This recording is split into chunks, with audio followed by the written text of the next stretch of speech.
Okay, we gonna. They had a meeting with I think she was supposed to come. I don't know if she was a show or not, but there's something going on with Bondi. She was supposed to meet, then she didn't meet. Oh, and we got some exposure with the Charlie Kirk. So, hello, Auntie Fee, and how are you doing? How you been doing, Crystal? I'm glad to see you back. Yeah, what was this? I was watching Trump was in Trump and Letitia James exposed bond lies. There's a lot going on with Trump, baby. He don't have no money. We are good for it. He don't have no money. Yeah, we may need to watch this for I lose it, cause I think he was ordered to pay that money. I don't know if Bondi appeared, and then we gotta talk on about Charlie. So let me start here, cause he don't have no money.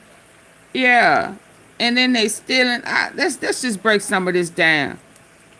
Without further ado, I gotta go in, cause Donald Trump has until Monday to solve a $450 million problem. woo, But how that's a lot. exactly did it get here, and how could it play out? CNN senior legal analyst and former federal and state prosecutor Ellie Honig is right here with us. Well, what are we talking about? Where did this start? Where does this dollar figure come from? Yeah, John, so let's go back to the beginning. This case is the civil lawsuit filed by the New York State Attorney General Letitia James against Where do we Donald Trump go and his from companies, here? alleging and now having proved Hey, that Cynthia. they Hey, Joe. overinflated their assets and then used that in order to get loans from banks. Now, the judge returned a verdict for Donald Trump. The verdict was in the amount of $355 million plus interest. You somehow did the math and backed it out, is what gets us to that $450 plus million figure. 30 companies, 30 insurance companies looked at Donald Trump's assets and said no, not one yes. And I want you to think about what that actually means. All he This been isn't a getting Democratic is judge no's. talking. This isn't Letitia James. These are private insurance companies whose entire business is accurately assessing risk. They looked at his properties, ran their numbers, and walked He away. been getting Trump no has been from posting on the Truth Social for weeks, claiming he has $500 million insurance, in cash. no If that from were them true, foreign this bond countries. would already be posted. You put up the cash, an insurance company writes the bond in 48 hours. Monday's deadline disappears. But here we are, 5 days out, 30 companies have said no, and his lawyers are in court begging a judge to slash the amount to something he can actually afford. He can't Those afford two that? things cannot both be true at the same time. Either he has I thought he $500 was a million in billionaire. cash, or he can't post this bond. Pick one. Here's what the bond is. When you lose a civil case and want to appeal, the law doesn't let you just file the appeal and disappear while the other side waits. This is the first I'm gonna say nonstick no. with no coating. Please don't mess up The now. titanium always pan pro. Please don't fail me now. Waits. Letitia James won. She's entitled to collect. The bond stops her from collecting while Trump appeals. It's a guarantee that if he loses the appeal, the money will still be there. An insurance company stands behind that guarantee, but to get that guarantee, Trump has to put up collateral cash, usually. Real estate doesn't work for Hey, this, Monty. and Trump's wealth is almost entirely Thank in you real for estate. hitting the like Buildings, button. golf courses, branded properties. You can't wire $450 million from a building. But here's the thing that makes this whole situation almost poetic. The court just found that Trump had been inflating the value of those same Hey, properties Mimi. for years. So when insurance companies looked at his real estate as collateral, they He did got the another exact no. same math the court just did and reached the exact same conclusion. The scheme that worked for a decade is now collapsing on itself. Dollar figure. Now, the Attorney General can start collecting on that as of Monday unless Donald Trump posts a bond with the court. Now, let's understand exactly what that means. There's sort of a two-step calculation going on here. First of all, a bonding company. Usually this is going to be a private company, an insurance company, or a bank. They certify 30 to the insurance court that companies if Donald rejected does Trump. not pay the total amount that he's owed after his appeal, we are good for it. We will cover him. Now, in order for them to make that promise, Donald Trump has to post collateral with the bonding company. That can be cash, that can be other assets. Now, Donald Trump has been unable to do that so far, and hence, if we get to Monday and he's not posted a bond, Letitia James can start collecting. To be But clear. before we continue, If you're enjoying the video, subscribe to Daily News Minutes, leave a like, and comment below what you think about this story. Let me give you the full picture on where that $450 million number actually comes from, because it doesn't appear out of nowhere. This case goes back to September 2022, when New York Attorney General Letitia James filed a civil lawsuit against Trump, his sons, and the Trump Organization. The allegation was straightforward. For over a decade, Trump had been submitting financial statements to banks and insurance companies, claiming his properties were worth dramatically more than they actually were. Just He lie. used those inflated valuations to get better loan terms, lower insurance premiums, and more favorable business arrangements. Folks are sick It of was, him. in plain language, lying to banks to get better deals. And under New York law, that's fraud. Now, Trump's lawyers spent the entire trial hammering one point. The banks got their money back. Nobody lost money. There are no victims. So what exactly is the problem here? And it sounds reasonable on the surface. But here's what they're missing. The law doesn't require a victim to prove fraud. If you lie to get a better deal, that's fraud, even if the other side never lost a dime. What the law comes after is the benefit you obtain through the lie. And that benefit, calculated across a decade of fraudulent financial statements, added up to $354 million. That's the disgorgement order. Give back what you gained through fraud. Add the 9% annual interest that runs automatically on New York civil judgments from the day they're entered, and by the time Monday arrives, you're north of $450 million, and the number is still growing by roughly $87,000 every single Hey, day. Mrs. Tom. Now I keep coming back to something. Trump spent years on national television hosting The Apprentice, built his entire political identity around being a financial genius worth billions, wrote The Art of the Deal. His whole brand is, I'm richer and smarter than everyone in the room. And now a court has found, after a full trial with documents and expert witnesses and testimony from his own executives, that the wealth was systematically inflated. The properties weren't worth what he said. The net worth figures were fabricated. And the market, not the court, the market has just confirmed it. Because if those properties were genuinely worth what Trump claimed on his financial statements, the insurance companies would have been delighted to take them as collateral. 30 of them weren't. Think about the Deutsche Bank angle for a moment, because it matters. Deutsche Bank was Trump's primary lender for almost 20 years. The only major Western bank still willing to do business with him after his Atlantic City casino bankruptcies in the 90s wiped out his American banking relationships. Why did Deutsche keep lending? Because Trump kept showing them financial statements claiming his properties were worth enormous amounts, and Deutsche kept accepting those statements and extending credit. The moment Deutsche cut ties in January 2021, right after January 6th, Trump's access to major institutional lending essentially disappeared. The civil fraud case is the legal documentation of what Deutsche had been tolerating for 2 decades.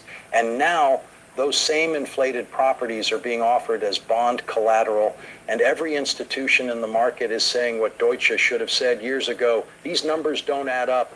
What actually happens on Monday if the bond isn't posted? James starts the enforcement process. The court issues an execution order. Sheriffs serve that order on Trump's banks. Accounts get frozen up to $450 million. On his New York properties, liens get filed, making them effectively unsaleable without first satisfying the judgment. It's not a single dramatic television moment. It's a legal mechanism that activates automatically. Come on, y'all need to stop. Y'all need to start putting them out, locking them up. The deadline passes, the mechanism starts, the assets are in play. She's already done the preparation, registered the judgment in Westchester County where his Seven Springs estate sits. 212 acres that Trump claimed were worth hundreds of millions, and that independent appraisers valued at a fraction of that. The question everyone keeps asking is whether James is bluffing. She's not. This is what she has been building towards since she filed this case in 2022. The question isn't whether she acts. The question is whether the appellate division steps in before Monday. If they do, the crisis gets deferred. If they don't, Monday morning changes everything. And right now, nobody knows which way it goes. But here's what we do know. A man who claims to be worth billions cannot find one insurance company willing to back him for $450 million. The math on his assets doesn't hold up to independent scrutiny. The fraud that inflated those assets for a decade is the same reason they're worthless as bond collateral now. The scheme worked for years. Banks trusted the numbers. Deals got done. And nobody looked too hard. Then Letitia James looked hard. Engeron looked hard. And 30 insurance companies looked hard. And they all found the same thing. Monday is coming. Let me put this $354 million figure in perspective, because I think people hear big numbers and their eyes glaze over. Trump's properties were overvalued on paper by anywhere from 7 to 22 times their actual market value. Mar-a-Lago, his Florida estate, his primary residence, the property he's been valuing at $426 million on his financial statements, was appraised by independent experts at $18 Numbers to do lie. $27 million. That's not a rounding error. That's not aggressive but defensible valuation. He was claiming a property was worth 16 times what it was actually worth. And he was using that claim year after year to negotiate better loan terms and insurance rates. The banks that lent him money based on those numbers were working with fiction. They just didn't know it yet.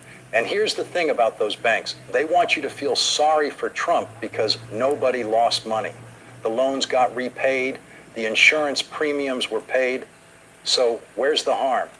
The harm is that honest borrowers, businesses, and individuals who present accurate financial statements when they apply for loans pay higher rates than Trump did because they're not lying about their net worth. When you inflate your assets to get a better rate, you're not just committing fraud against the bank, you're tilting the playing field against every competitor who plays by the rules. That's why the law doesn't require a victim with a dollar loss. The fraud is in the lying. The disgorgement is the consequence. Now let's talk about what $354 million actually represents in terms of how it was calculated, because this matters for understanding why the appellate courts eventually come back to it. Engeron looked at every transaction, every loan obtained with inflated financial statements, every insurance policy written based on overstated property values, and calculated the financial benefit Trump received compared to what he would have received with accurate valuations, the difference in loan terms, the difference in premium rates, compounded over 10 years across multiple properties and multiple transactions. The math produced $354 million. That's what the fraud was worth to Trump. That's what the court ordered him to return. Trump's response was predictable. Total witch hunt, rigged judge, election interference, fake the news, whole playbook. And the line that his base fake heard numbers and repeated was, nobody lost money, this is political persecution. But here's what's interesting. The appellate division, 5 judges, not one, ultimately agreed that the penalty was too large. They vacated the $354 million on Eighth Amendment excessive fines grounds in August 2025. But here's what they didn't do. They didn't say the fraud didn't happen. Every single one of those 5 judges, including the one who wanted to throw out the entire case, acknowledged that the trial record showed fraudulent conduct.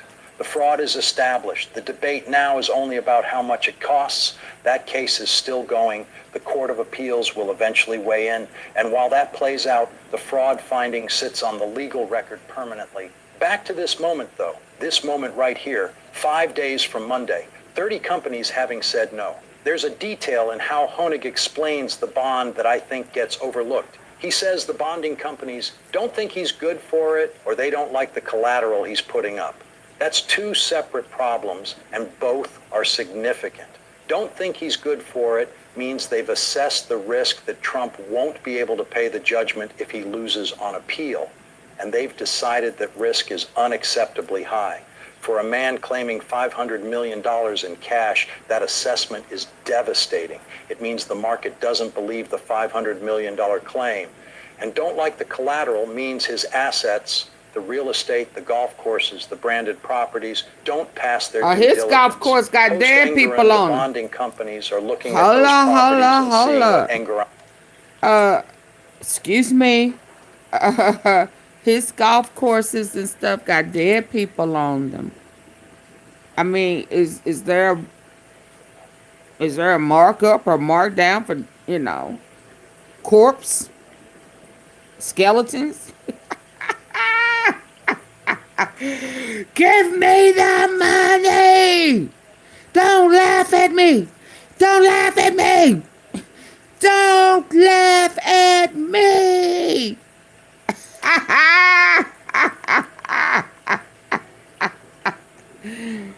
What they say, the whole town's laughing at you, Donnie boy. The whole town's laughing at you. They say your collateral is garbage. Garbage. Don't nobody want it. Yeah, you're not good for it. Yeah, so what's gonna happen? No. They gotta dig up that. They better dig it up. Cause he got bodies on those golf courses. Thank you, Eldon. He got bodies. Saw not $426 million, not the numbers on Trump's financial statements, the actual market values. And at actual market values, the collateral doesn't cover the bond. The bonding company's job is to make money. They charge a premium. They assess the risk. Dorothy. They either write the bond or they don't. When they walk away, they're not making a political statement. They're saying the math doesn't work. And 30 separate assessments from 30 separate companies, all reaching the same conclusion. That is the market's verdict on Donald Trump's claimed financial position. Not a court, not a Democrat, the market. One more thing I want you to understand about why this moment matters beyond the legal mechanics. Trump has spent his entire public life selling a specific story about himself. The story is, I'm a winner. I build things. I make deals. I'm worth more than anyone thinks. And he sold that story so effectively that it got him a television show, a best-selling book, and ultimately the presidency. The fraud case is the legal system's answer to that story. Not you're not rich and the man has real estate holdings and a brand that have genuine value. The answer is the specific numbers you've been claiming are fabricated, and you've been using those fabricated numbers to extract financial benefits you weren't entitled to. That's not a witch hunt. That's what the documents show. And the bond crisis makes it concrete in a way that court filings never could. When 30 insurance companies independently look at your claimed $500 million in assets and say, not good enough, the abstraction of a legal finding becomes very real, very fast. Trump can post on Truth Social all he wants about having $500 million in cash. The bonding companies are looking at the same claim and making a different calculation. As much as he's been stealing from the Treasury. Social posts. They care about documentation, verification, and actual risk. And the actual risk, according to 30 separate assessments, is that Donald Trump's financial position is not what he says it is. Monday is 5 days away. The mechanism is ready. And somewhere in an appellate division courthouse, 5 judges are looking at a nearly 5,000-page filing asking them to intervene. Whatever they decide, this week is the week that the consequences of a decade of inflated financial statements became impossible to paper over with another all-caps Truth Social post. There's something else worth sitting with here. The specific irony of the collateral problem. Trump's entire financial architecture was built on a simple premise. Claim your assets are worth more than they are. Use those inflated valuations to access capital. Repeat. It worked for 30 years. Banks lent him money at better rates because his financial statements said he was worth more. Insurance companies wrote him policies at lower premiums because his stated property values justified it. The system worked because nobody looked too hard until they did. Now here's the cruel twist. The same properties that he inflated to extract financial advantages, those are now the assets he needs to use as bond collateral to deal with the consequences of the inflation. And the bonding companies, armed with Engoron's ruling, are doing what the banks never did. They're looking at the actual numbers, not the stated ones. Mar-a-Lago at $18 million isn't $18 million of bond collateral for a $450 million obligation. Seven Springs at its actual value isn't enough either. Trump Tower, valued accurately, closes the gap some, but not enough. The entire portfolio, valued honestly, doesn't get him where he needs to be. The fraud inflated his paper worth by hundreds of millions, but it can't inflate the collateral the bonding companies will accept. And that gap between the fictional net worth he claimed and the actual net worth the market is now pricing is exactly the size of the crisis he's in. I also want to address the fundraising angle because it came up this week. Trump's campaign sent out fundraising texts that implied the donations would help with the bond. Campaign finance rules don't allow that. You cannot use campaign contributions to pay Oh, so personal he legal can't beg judgments. his way out of The campaign trouble? quickly clarified that the fundraising was general, not specifically for the bond. But the fact that the text went out at all is revealing. His political operation looked at a $450 million legal crisis and saw a fundraising opportunity, and it worked. The persecution narrative drives donations every time. The base believes the case is a witch hunt. The emails and texts create urgency. The money flows in. Whether any of that money ever helps with the actual legal Oh problem wow! is a I thought separate question. I thought he was a The political machine keeps billionaire, running regardless. That billionaire. tells you something important about how Trump's operation If functions. he The pays, legal he's going to crisis and the wonder political where he got that operation money run from. on parallel Yep, tracks. too much On the chaos. legal track, He got a 30 lot going companies on. said no, and the Monday deadline is real, and Letitia James has her enforcement apparatus ready. On the political track, every element of that legal crisis is being converted into content. The persecution narrative, the fundraising urgency, the true social posts at 6 a.m. calling the bond unconstitutional and the judge corrupt. The legal track has a deadline. Now you want to The say political something track is has no not deadline. constitutional It when just you keeps have not producing followed the content and Constitution. collecting donations. Ooh, he's Trump has such a been losing on the hypocrite. legal track for 2 years. He just won the presidency on the political track. Both of those things are true simultaneously. And that's what makes this week so clarifying. The legal mechanism doesn't care about the political track. The bond deadline doesn't pause because Trump is leading in the polls. The enforcement apparatus doesn't wait for the November election. Monday is Monday. The legal system is running on its own clock, at its own pace, completely indifferent to what's happening on Truth Social or at campaign rallies. Whatever the appellate division decides, and we'll find out by Monday, this week is the week the legal clock ran out on a decade of financial fiction. The 30 companies who said no aren't going to change their minds between now and Monday. The appellate division is the only thing that can change the outcome of this week. And even if they reduce the bond, the fraud finding stays. Even if Trump posts a $175 million bond on Monday evening through a California insurance billionaire, the court record shows that a judge found him guilty of fraud after a full trial. That finding is what James is still fighting to enforce through the Court of Appeals as of today. The bond crisis resolved. The underlying case didn't. And here's the final thing I'll leave you with. Trump called this country a banana republic from the hallway of a courthouse on the same day this crisis resolved.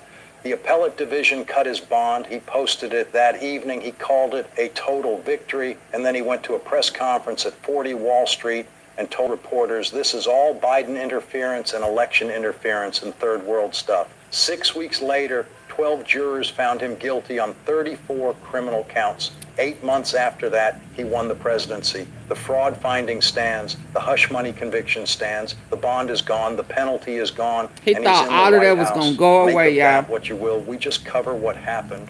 One last thing about what Honig says at the very end of this clip. The bonding companies won't give him the money because at some degree, they don't think he's good for it or they don't like the collateral he's putting up. That phrase, at some degree, is Honig being precise about the limits of what he can actually know. He doesn't have access to the internal deliberations of those 30 companies. He doesn't know whether each one rejected Trump because of insufficient net worth, because real estate collateral was tainted by the fraud finding, because their legal teams assessed reputational risk as too high, or because their actuarial models simply don't accommodate private individuals at this scale. At some degree is the honest acknowledgement that the answer is probably some combination of all of those factors. And that's the mark of a good analyst, knowing what you know, being honest about what you're inferring, and being clear about the difference. The outcome is certain, 30 no's. The precise reasoning behind each no is inference. Honig states the outcome, acknowledges the inference, and lets the audience draw the conclusion, which is when 30 separate risk assessments all reach the same answer about whether Donald Trump is good for $450 million, that answer is telling you something. The broader context here, and I say this every time we cover this case, is that this isn't just a story about one man's legal problems. This is a story about what happens when the systems that are supposed to catch financial fraud finally catch it. The banks didn't catch it. Deutsche Bank lent him money for 20 years based on numbers that a court later found were fabricated. The insurance companies didn't catch it. They wrote policies based on asset values that were nowhere near reality. Nobody caught it until a state attorney general decided to look. And when she looked, she found exactly what she was looking for, not because she was on a witch hunt, because she looked at the documents and the documents said what they said. Now the bonding companies are looking at the same documents and they're drawing the same conclusions. Monday is the day the legal system's clock meets the financial system's clock. And both of them are telling the same time. The fraud that inflated his assets for a decade is the same reason those assets can't cover his bond today. The scheme worked until the moment it was most needed. And that moment is Monday. This is Daily News Minutes. If you're enjoying the video, Woo! subscribe to the channel, leave a like. I know he and comment. crying. And he losing the war. And he lying about that. Let me... Baby, and let's hear what they did with old girl. Did she appear for her deposition today? Y'all hit the like button. Let's go. Let's hear this.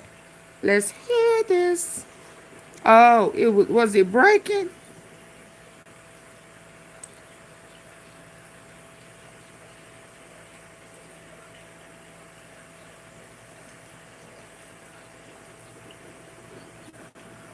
Hold on, let's hear this. Breaking news. Breaking tonight, the House Oversight Committee is ordering President Trump's Attorney General to answer questions about the Jeffrey Epstein investigation. Attorney General Pam Bondi has been subpoenaed, and amid the controversy of the Justice Department's handling of documents related to the late businessman and sex offender. Correspondent David Spunt has details tonight here in studio. Good evening, David. Good evening. This story just keeps continuing.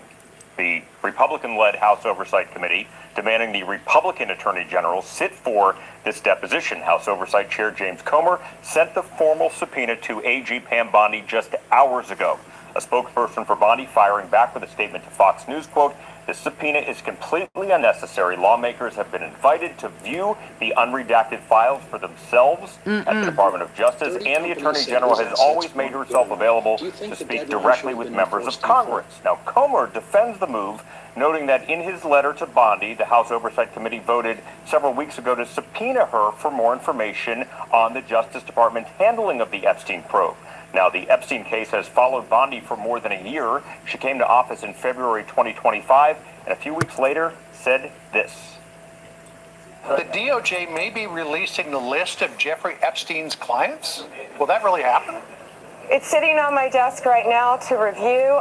Last July, the DOJ put out a memo announcing the Epstein case would essentially be closed, writing, "The systematic review revealed no incriminating client list. Still, lawmakers are not convinced, and members on both sides of the aisle say they have questions for Bondi." The subpoena calls for an April deposition. Bondi and Deputy Attorney General Todd Blanche will appear on Capitol Hill in person tomorrow to meet with lawmakers and answer questions behind closed doors. We're told that DOJ made the offer for both to visit Capitol Hill tomorrow. Brett? I will follow. David, thank you. Hey, Sean Hannity here. Hey, click here to subscribe to Fox News YouTube page and catch our... Hold on, breaking joke can't... hold on. Her line, but... Do you love Big Daddy that much? Oh, hold on. Okay.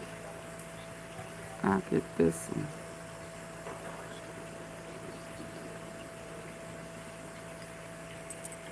Gotta get off. Democrats just stormed out. Hold on.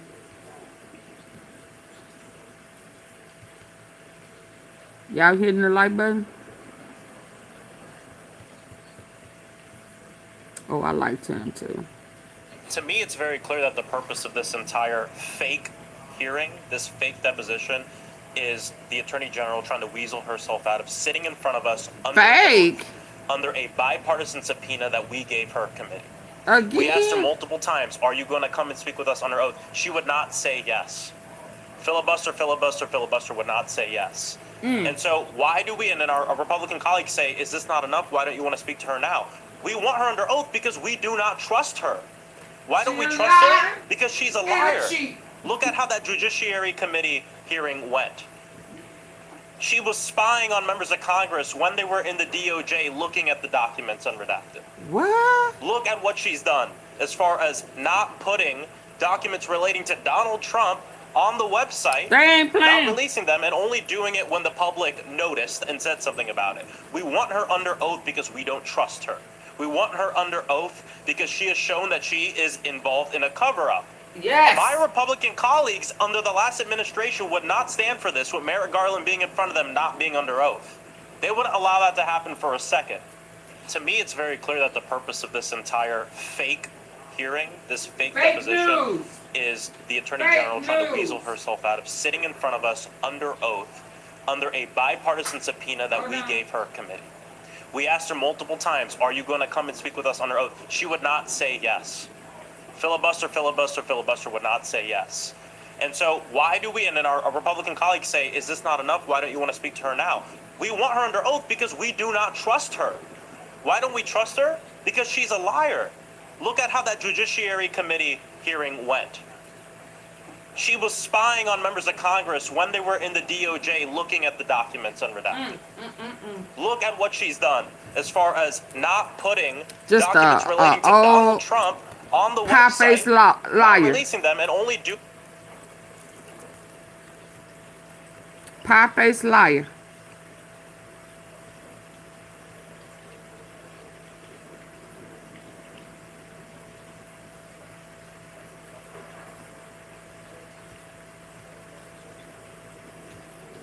Pie-faced liar.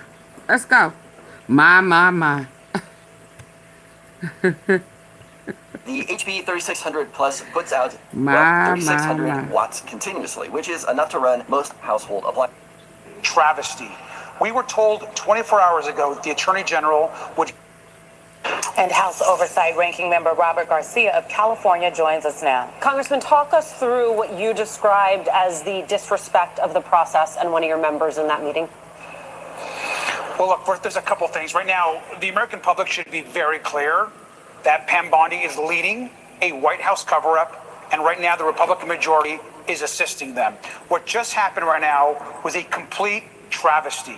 We were told 24 hours ago that the Attorney General would come in and give a briefing on the Epstein investigation and case. So we showed up, and the first question that I asked specifically, was, do you commit to coming in for your sworn deposition and testimony under oath, per the subpoena that was bipartisan and that Chairman Comer just put out just 2 days ago? The Attorney General would not commit to following the subpoena and coming in under oath. Yes, she wants to come in and set up some type of fake hearing where we ask questions, but it's not transcribed, it's not under oath, and it's not shown to the American people.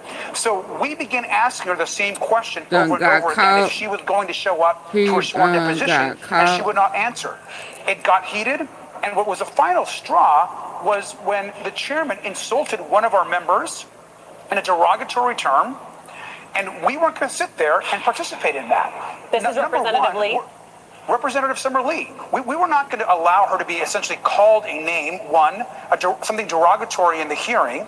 But along with that, we weren't going to participate in some type of setup girl, you get where your the Attorney General sets up within 24 hours some type of briefing where there was no briefing. We sat down. She had nothing to say.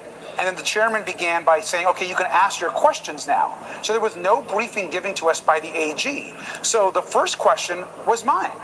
And I asked the Attorney General directly, Madam Attorney General, will you commit to coming in for your sworn deposition as outlined in the subpoena just sent days ago by the chairman, under oath and transcribed? And she refused to answer that question over and over again.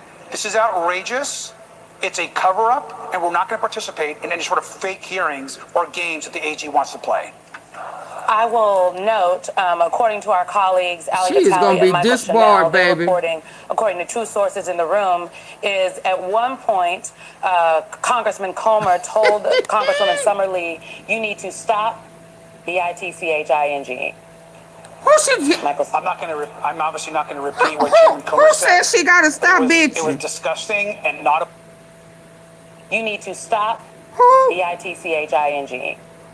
And now they're Oh, reporting, according to two sources in the room, is at one point, Congressman Comer told Congresswoman Summerlee, you need to stop he told it to Summer Lee. ING.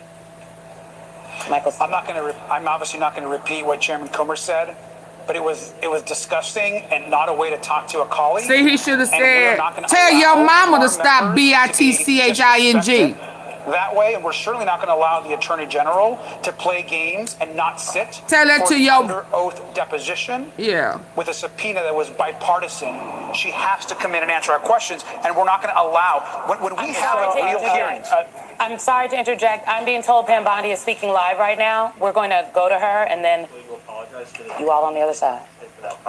Can you explain what you mean by identify? You mean victims' names that were released that shouldn't have been? Exactly. Yeah. And So also other items. yeah. So under the Epstein Transparency Act, we had 30 days to redact and release, under the law that was passed, 3 million documents. If you stack those up, that's the height of the Eiffel Tower. But you said you had them on your desk. You said you had them. And that you would be releasing them in a couple of days. So you lied. So now, oh my God, it's as big as the Eiffel Tower.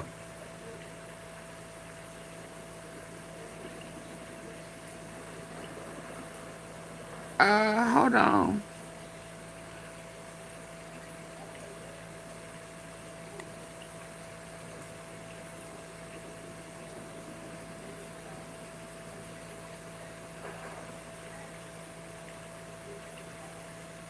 Hold on.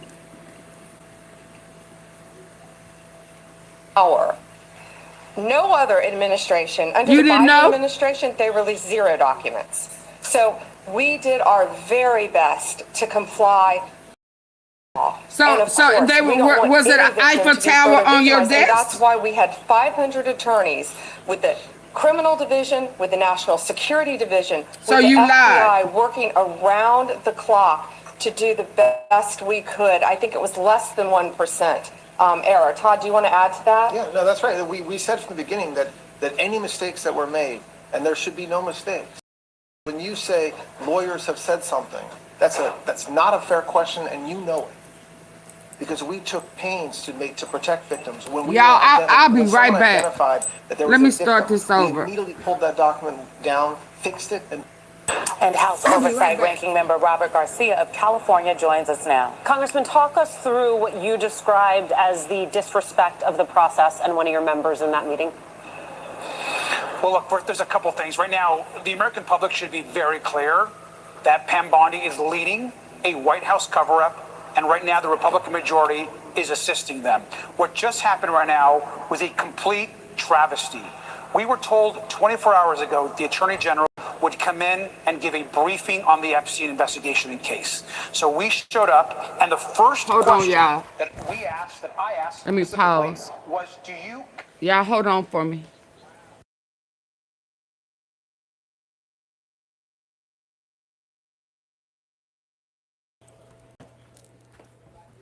We got to go on a journey. Hold on. Hold on. Can y'all hear me?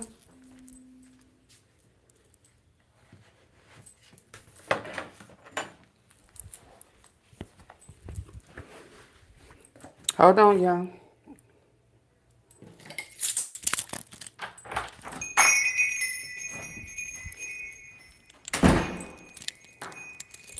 I gotta take y'all with me. I was gonna let it play, but I can't.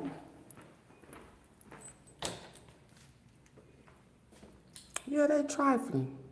What make them think they can lie in our face? Everything is a lie. Everything.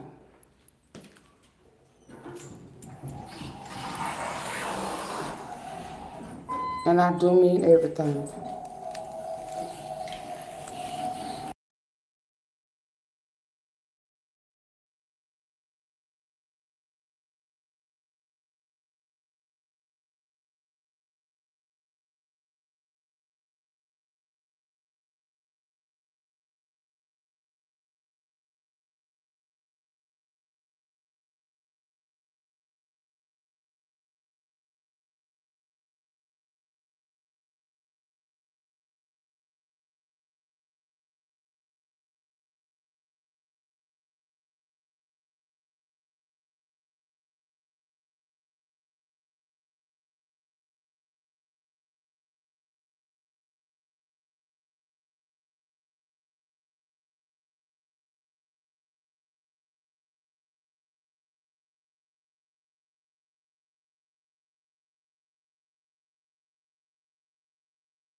I'm still here. Bear with me.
Oh my God.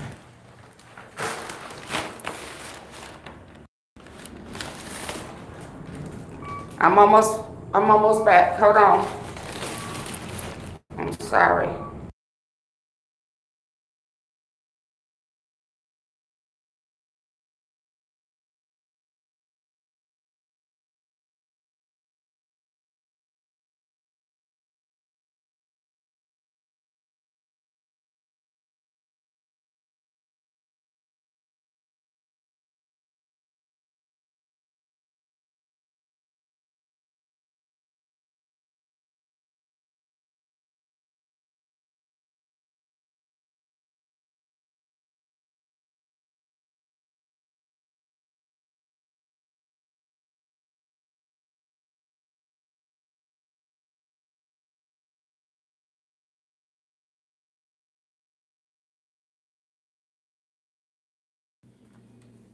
Okay, I'm back. Ooh.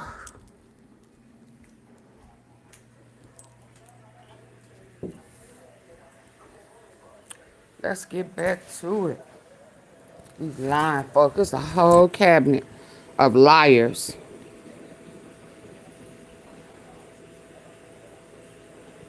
A complete travesty. We were told 24 hours ago that the Attorney General would come in and give a briefing on the Epstein investigation. Thank y'all for y'all. And the first question that I asked specifically, was, do you commit to coming in for your sworn She said I commit to lying. and testimony under oath per the subpoena that was bipartisan and that Chairman Comer just put out just 2 days ago?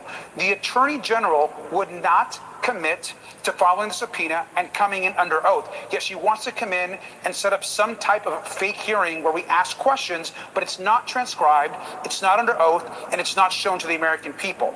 So we began asking her the same question over and over again if she was going to show up to her sworn deposition, and she would not answer.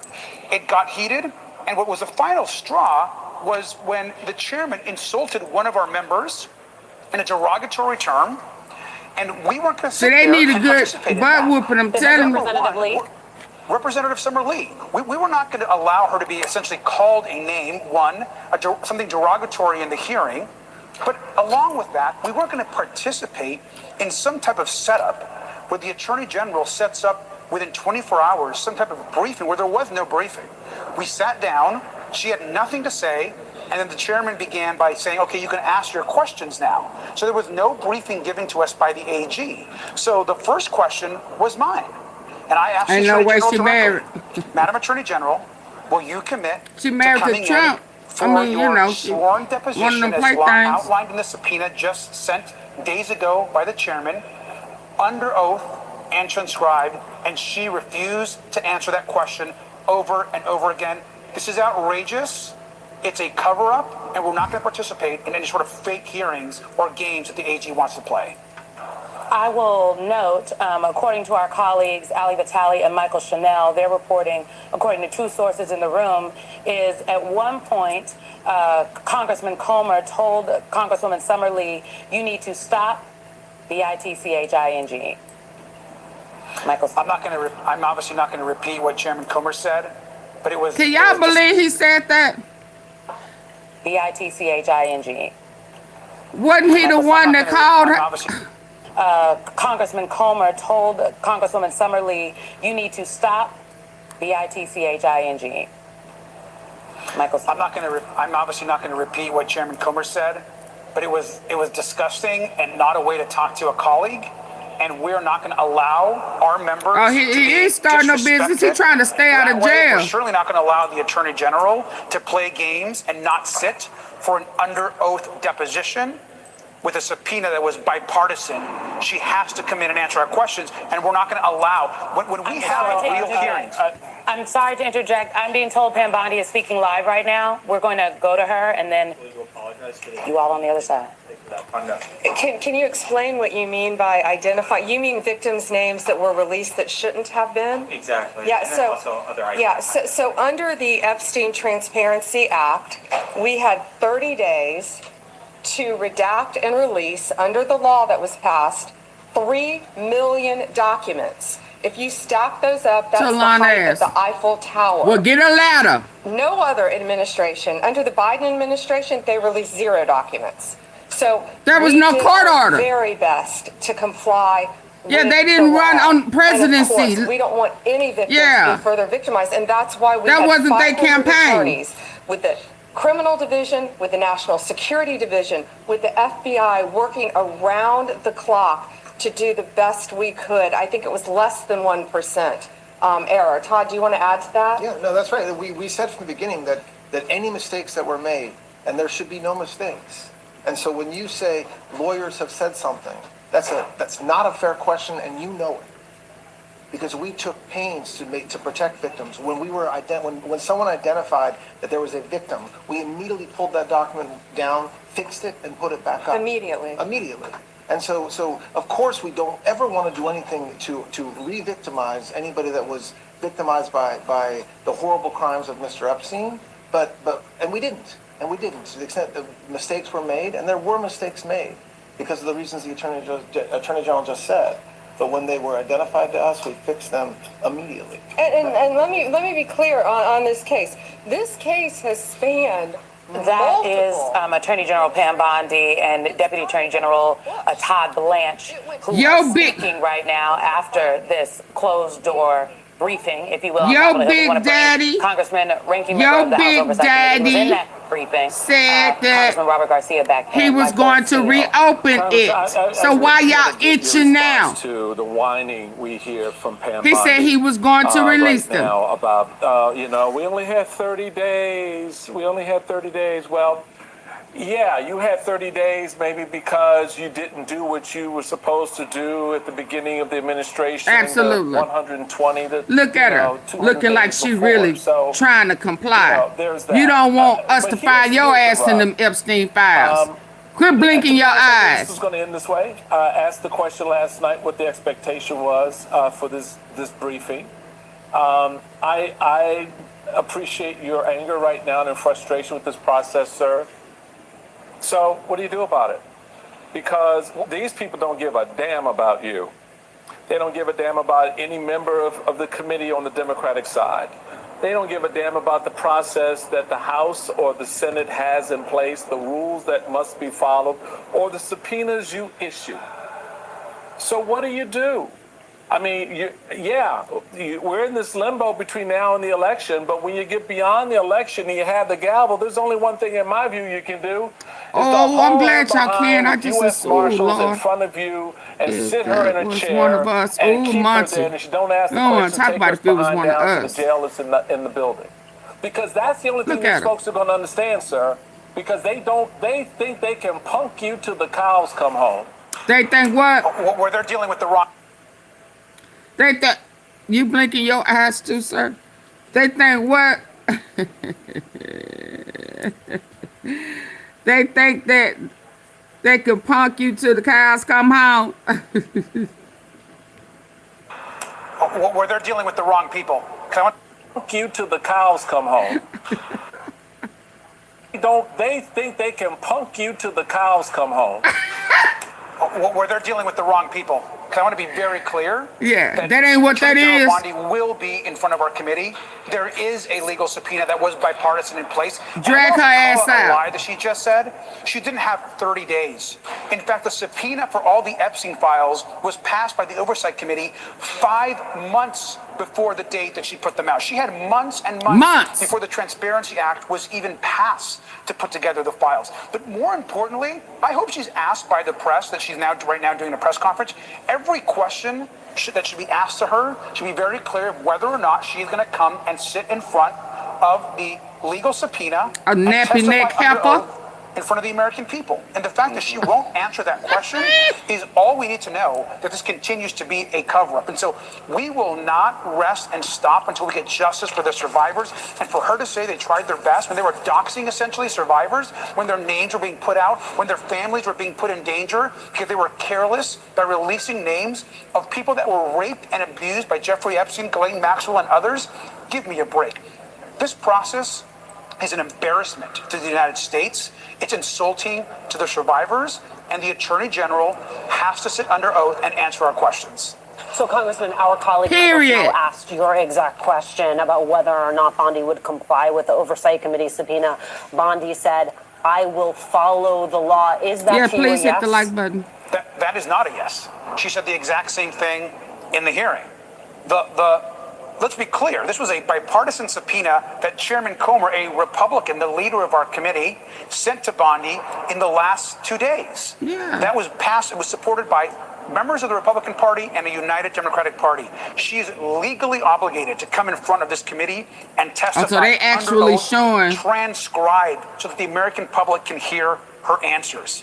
And the fact that she won't answer that question. Okay, so they made it where y'all be able to see Bibi Netanyahu. We're not going to participate in a fake briefing or hearing or whatever the hell she wanted to call that thing, which she just called 24 hours ago. What we're committed to is the truth, and she's got to come in front of our committee. Get your ass in front of there and sit your ass down and answer the questions and stop playing with grown folk. Yeah, before you get a treatment. Before you get a sister girl treatment. Yeah. Yeah, yeah. That's what you need. Somebody need, yeah. Catch you. And I was finna say something. You got any puppies and dogs? Yeah. Meet you when you walking that dog. Yeah. Yeah. Ain't that what they say? Yeah. What time you go walk out your mutt? Trump. Yeah, no.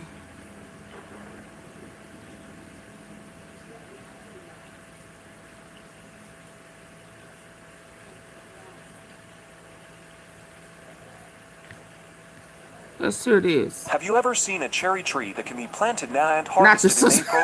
It's a she need a treatment. Premium set on your cheek. Members who voted to subpoena her today were pretty embarrassed by the way the Democrats acted and their lack of sincerity in having her in. Did you have sincerity when you had Bill and Hillary? We'll have to talk about it as a committee, so. Y'all so biased. Your fat ass. Were embarrassed. Was it Republican members of this? Did they ask her pressing questions in the room? They did. Hard-hitting, substantive questions. And I told the Attorney General, I spoke on numerous occasions. I was like, we are serious about this investigation. This isn't a political game. Our constituents want answers. The American people want answers. We want to work with you.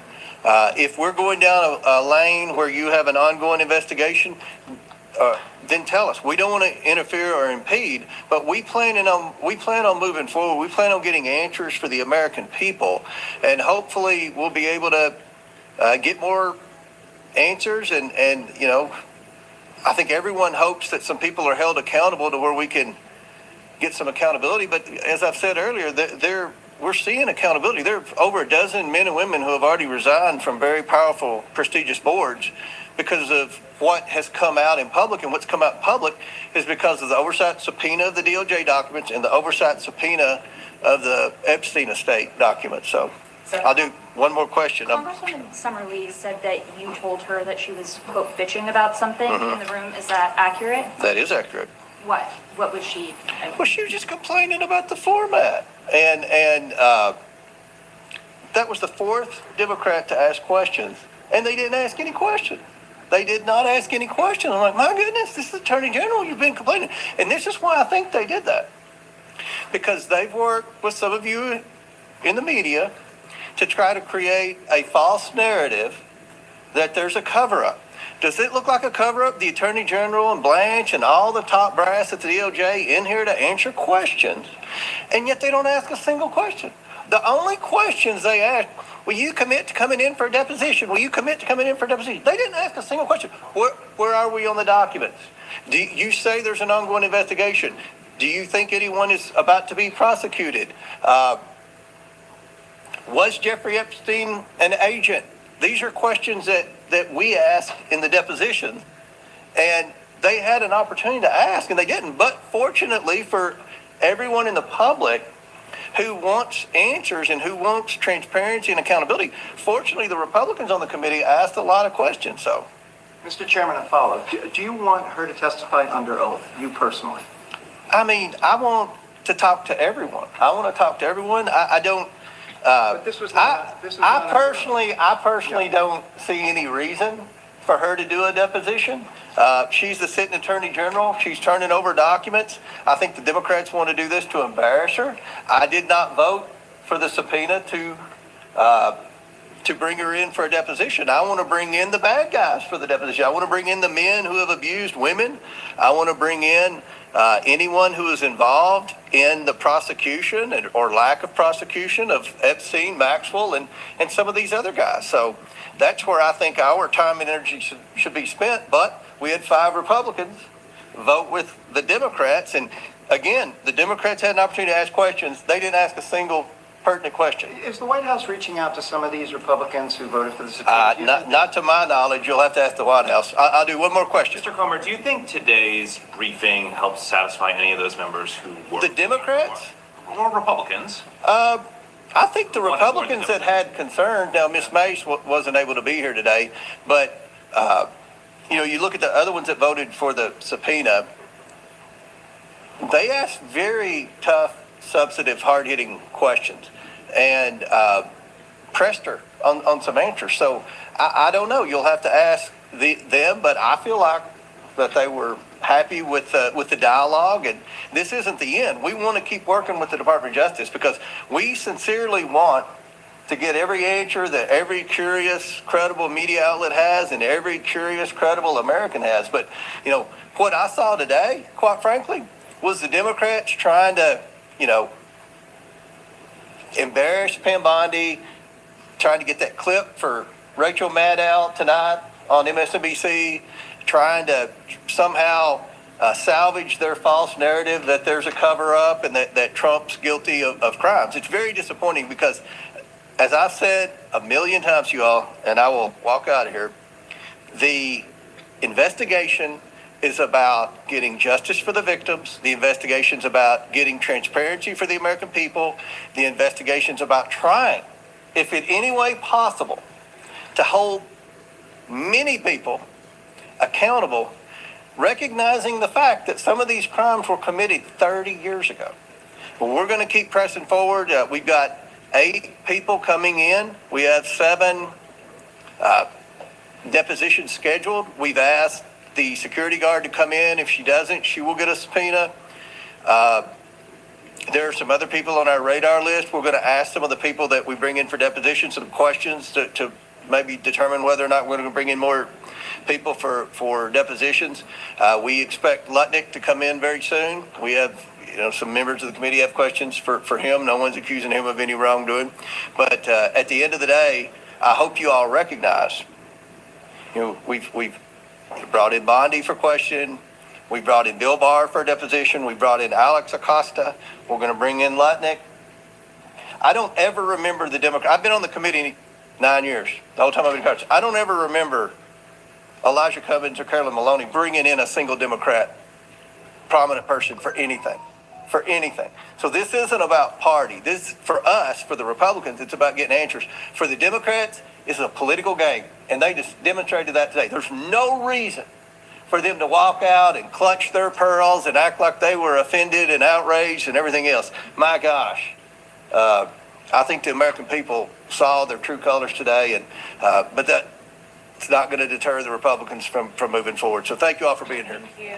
There's the chair, James Comer, there talking about this conversation as Attorney General was before the House Oversight Committee, ready to take questions about the handling of these Epstein files. The Democrats, they did storm out, as you heard there, James Comer saying they did not ask any pertinent questions. As you heard there, as they ordered testify her to have a subpoena to be deposed, and they said they plan on moving forward with that. And there was press, James Comer was, about whether she would comply with that subpoena, that being Attorney General Pam Bondi, and he said he hadn't considered it. He needed to speak with different members there on the House Oversight Committee, whether potentially to hold the Attorney General in contempt if she does not apply. So we'll see what happens here in terms of that. And we're also hearing about that confrontation between Republicans and Democrats. Democrats very mad, furious over the handling of this. As they said, they got it on very short notice. They didn't have time to prepare. And also a confrontation between the chair, James Comer, and the Democratic Congresswoman Summer Lee. As you can see this on social media, saying, quote, "We need to hear from Pam Bondi under oath so that at least if she lies to our faces again, it's taken seriously and considered a crime."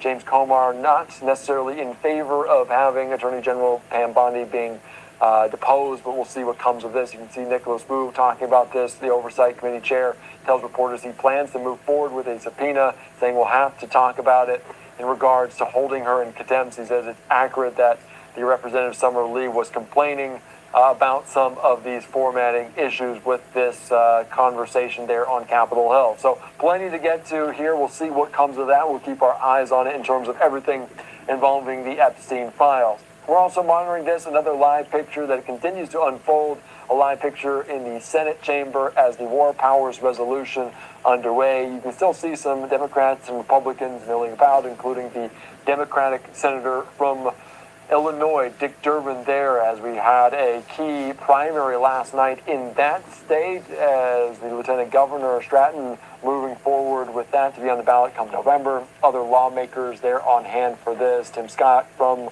South Carolina, the Republicans. So they're still voting on this, brought forth by the Democrats, Tim Kaine from Virginia and Cory Booker from New Jersey.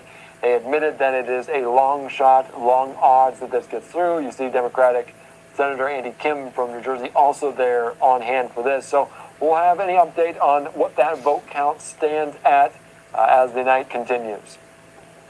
I'm a doctor, and my passion is to alleviate arthritis pain using nothing but natural methods. Can you guess the top 3 foods that I would recommend you to eat? The first one is olive oil. It has a compound called oleocanthal, which has a similar effect to anti-inflammatory meds like ibuprofen, which helps keep your joints healthy, flexible, and pain-free. The second is blueberries. Blueberries are loaded with antioxidants, vitamins, and minerals, which are essential to help our bodies soothe joint pain. And the third one is pineapple. Just like olive oil, this juicy yellow fruit has significant anti-inflammatory effects. It's all thanks to the enzyme it contains called bromelain, which several studies show is effective as a treatment for joint pain and arthritis. However, if there's something I've realized after 20 years of treating people with joint pain, is that you need to stop damaging your joints before you can repair them. Otherwise, it's like trying to fill a leaky bucket. You can't put water in until you patch up the holes. And after working with thousands of patients and hundreds of hours of research, my realization is that if you want to stop damaging your joints, you have to stop eating 5 specific foods. 5 foods that can skyrocket your inflammation levels, make your joints burn, and take a massive toll on your body. That's why I've decided to create a free presentation with 4 other arthritis experts where we reveal the 5 worst foods for arthritis. And without realizing it, I bet you're eating at least 3 of them every single day. Not only that, but the number one worst food for arthritis is actually a I am health so food. sorry. Can you believe that? If you want to find out what the 5 Hey, worst Denise. foods for arthritis are, Okay, what's the next one? This one with the demo, bait and switch.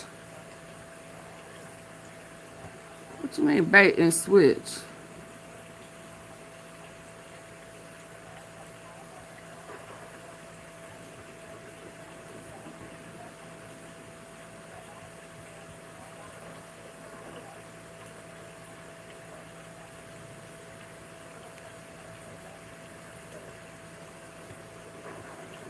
Some fired up members of the Democratic on the House Oversight Committee are speaking now after listening to Attorney General Bondi talking about the Epstein files. Let's listen in. To our lawful subpoena in a deposition. So instead, I asked Chairman Comer if he would compel her to come to our deposition. If she did not come, would he force her to, or if he would move for contempt hearings, as he did for other people who did not respond to our subpoena. Instead of Contempt answering, of Congress. he said that I was bitching, which is, again, something that would not be allowed if we were operating under the rules of this committee, because engaging in personalities is actually something that we are not able to do. If C-SPAN and the public were there, refusing I'd to be imagine that he deployed. would not act that way. Neither here nor there. We expected AG Bondi to be adversarial. We expected her Please to be hit the like confrontational, button. and we expected her to not offer us much information. But that's why I introduced impeachment articles, because she has already been obstructing justice. She has already weaponized the DOJ. She think it's a joke. She has already ended investigations into Trump and his allies. She has used this role essentially as one to help the president. She does not answer to the president. The DOJ does not have the right or the privilege of withholding information from an active investigation, ignoring the laws of our land, which the Epstein Transparency Act is, with our subpoena from last July is. And the oversight Dems will continue to press for accountability. We'll continue to press for justice for survivors while also keeping them centered in this. So at the end of the day, we are still here seeking answers for women, for girls, and for the American public who has demanded justice, who have demanded answers to this, and whether or not they will pretend that the documents that they've given us is enough, we already know that they have not complied, and we are asking other people to make sure that we do not let them off the hook right now. So we look forward to her on the record deposition with our committee in response to our lawful subpoena. I'll say a few more things, and I'm going to open up for questions, and if anyone wants to answer the questions. So just as a review, I think it's very important. This fake hearing, we found out about it yesterday, with no time to prepare, with no format given to us. We had no idea what the even format was going to be until just an hour or two before this kind of fake hearing that was set up. And it was clear from the minute it started that the Attorney General is trying to evade and not attend the mandated subpoena that is put in place. We asked her that question. Multiple members asked her the question. She would not respond. She said she'll continue to follow the law. That is not a response. She has a subpoena in place by Chairman Comer. If there's any questions, I'll take those now. So aside from the questions about the deposition, what else have you guys been asking her about? What else has the conversation in the room been about? Because I know you all said you had a lot of questions too. I'm going to let Congressman Yeah. And I support everything that's been said by my colleagues. Remember, our desire to get the Attorney General and Todd Blanche under oath is because we've been faced with lies from the very beginning. Go back to February 21st, 2025. Pam Bondi told us and told the public that the Epstein file client list was on her desk. But then we found out that was a lie. Then she told us that on July 25th, 2025, she said, there's no need for any more disclosure on any of these Epstein files. Then we found out later there's 6 million documents. They give us 3 million of those, and now we find that we can't get access to a lot of that information because it's so heavily redacted. And then finally, with much pressure from the court. We're going to take a quick break from covering that press conference to bring in Democratic Congresswoman Melanie Stansbury of New Mexico, who serves on the House Oversight Committee. So, Congresswoman, your fellow Democrats seem pretty fired up. What happened behind closed doors?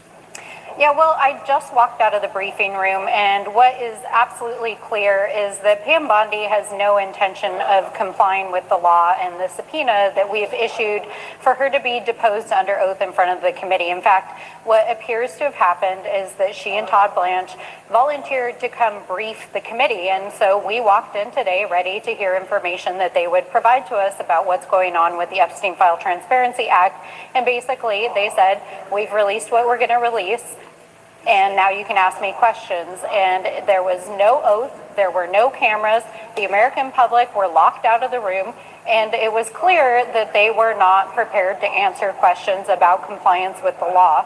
And so ultimately, after Chairman Comer insulted Summer Lee, who is the lead in many ways on the subpoena, both of Pam Bondi and the subpoena of the Epstein files, and basically was extraordinarily disrespectful towards her, the Democrats walked out of the room because we're not going to play their games. So just to be clear, the Transparency Act about the Epstein files, that required all of the files to be released by, I think it was in December. And there's something like 6 million of them. About 3 million have been released, 3 million have not. Of the 3 million that were released, the only thing that was supposed to be redacted was the names and identifying information of survivors. But it is clear that a lot of stuff that was redacted that wasn't pertaining to the survivors was pertaining to the potential perpetrators, and survivor information was actually accidentally included. So they are not in compliance with the law according to, as I understand the law. Is that right? Absolutely. And not only are they not in compliance with the Epstein Files Transparency Act, they are not in compliance with a subpoena of the Epstein files. In fact, it's important to remember that going all the way back to August 5th, we subpoenaed the full unredacted Epstein files, and the administration has not even attempted to comply with that subpoena. And part of why we launched a bipartisan effort to change the law to force them through the Epstein File Transparency Act to comply with our subpoena is because they were not complying to begin with.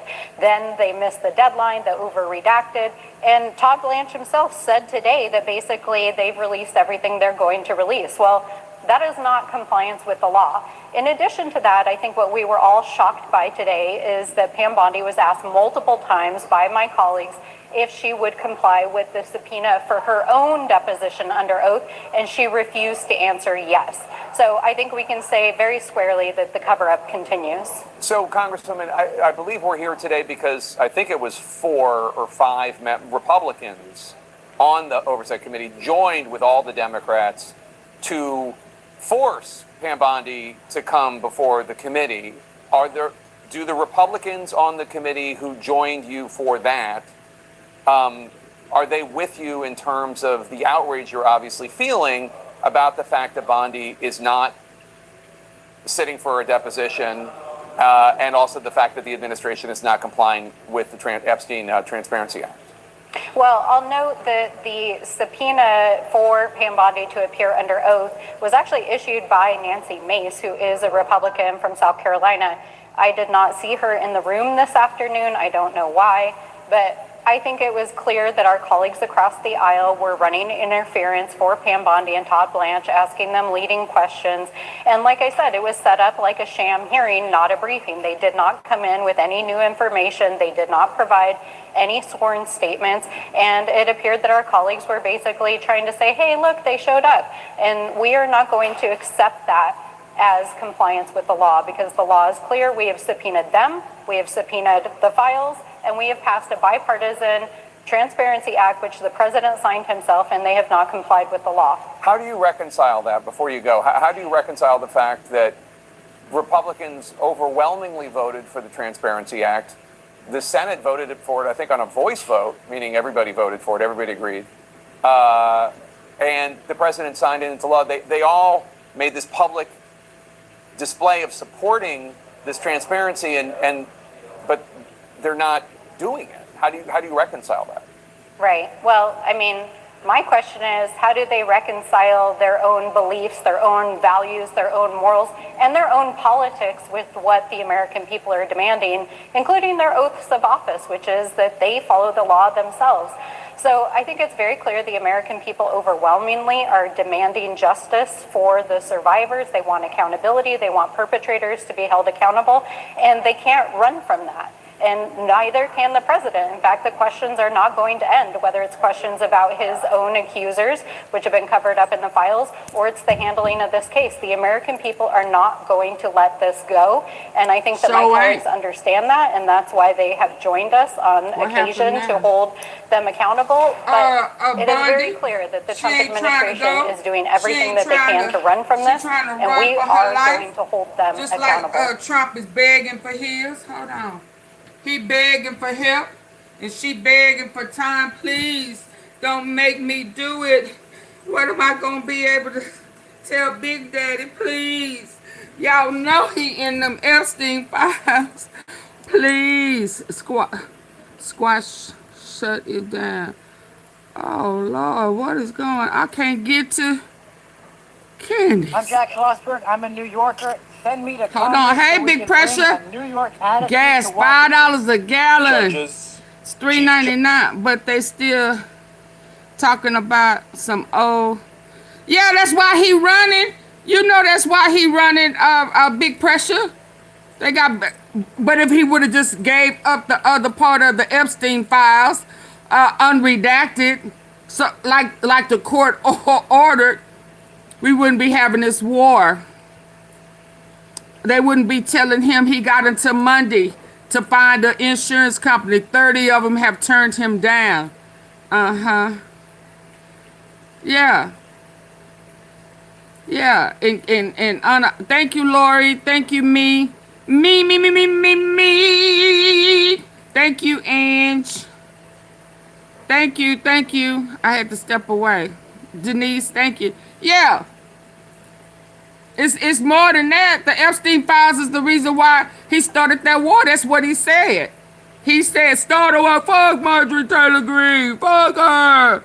Oh, blonde-head itch. Judges, juries. I'll start a war. Do whatever you need to do. Start a war. But do not release those Epstein files. Yeah. Yeah. He needs to pull up his diaper. Change it first. Change that diaper. Pull that bad baby up. And stand in your manhood, diaper man. Now you got folk unaliving. Oh, before I start and I forget. Oh man, did I just mess it up? Y'all remember the other day I was trying to show y'all what happened with Epstein, not Epstein, Lord, Bibi Netanyahu. And I told y'all I don't know if I could show it. The one I had is a little more graphic because you can see the blood and stuff coming out of his mouth. Hold up, let me. Oh, I hope I didn't lose it. Yeah, let me go and play that now, cause somebody just had it, and they squashed that Bondi, that one. Yeah, hold on. So they are allowing you to. Let me see if I can play it on this one. I'm sorry, Mike. I'll be right back. Let me try to show them. Yeah, Bibi Netanyahu out of here. Yeah, I tried to show y'all so that they won't be saying, it's too graphic. When that blood came shooting out his mouth with that explosion. But I just saw one that wasn't as bad looking as the one I had. Hold on. Hold my mute. Hold my mute. Hold my mute. Hold my mute. Oh, hold on. Let me make it big. Y'all, can y'all get the lights up? Hello, L. Taylor. Hold on. Let me make some adjustments. Let me put my red ball on. Flashlight. Stoplight. Neon light. Can y'all hit the like button, please? So I can show y'all this tea. Yeah, because I don't know if everybody got it. So they can stop with all these fake Bibi and Yahoos, boo-boo.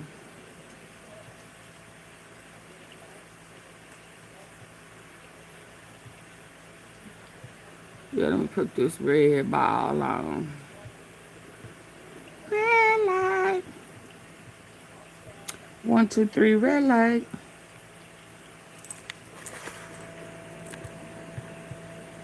Now I lay me down to sleep.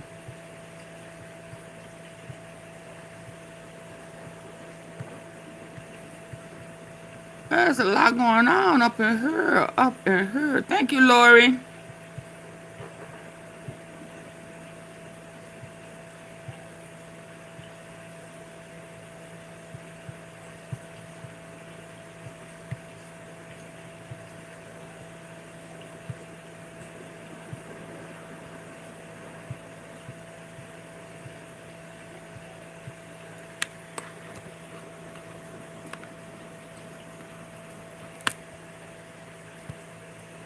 Hit the like button, y'all. Come on, come on. Hit the like button. Come on, come on. The likes are not going up. I'm finna show y'all some tea that I'm sure a lot of y'all have not seen. Don't play with me. I won't stall with you. Y'all hear that? Don't play with me and I won't stall with you. Baby. What's going on?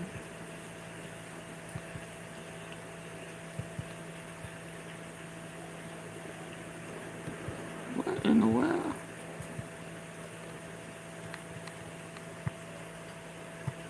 Why is things sticking?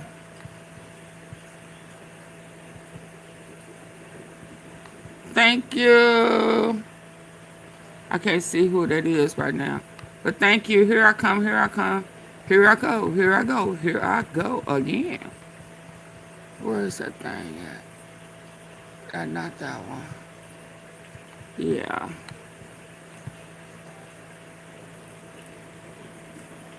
Thank you, Lord. Thank you, James Creation. Thank you so very much. Okay, so let me see. Let me see. I don't know if they're going to talk. CCTV footage of Benjamin Netanyahu. Okay. Start to say thumbs up. And only 2 people thumbed up. So when I shut it down. So I don't know if y'all could see the other day. But it was color. So I don't know. But y'all remember the other day I was trying to show y'all what actually happened to Bibi Netanyahu and how it was confirmed. It has already been confirmed because all of the foreign presidents got the word. Trump is the only one who didn't want the people to know. Okay? So, let me see. So he showed him in here in the meeting. Now the one I saw,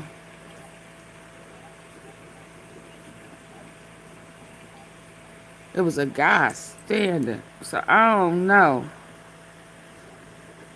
I don't know about this one. CCTV footage. But what I saw, it was some military guys by him. And I know this is one, but that ain't who I saw. But he was sitting at a table. And the crash did come down right here. But you could see the explosion. I mean, you could see like, you know. Benjamin Netanyahu. And then it showed where it crashed on him. And he hit something in blood or some stuff started coming out of his mouth once he landed. So I don't know. Netanyahu's death in I just can't let it play. an Iranian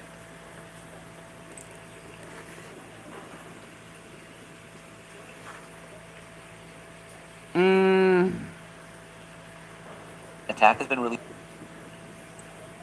It's similar.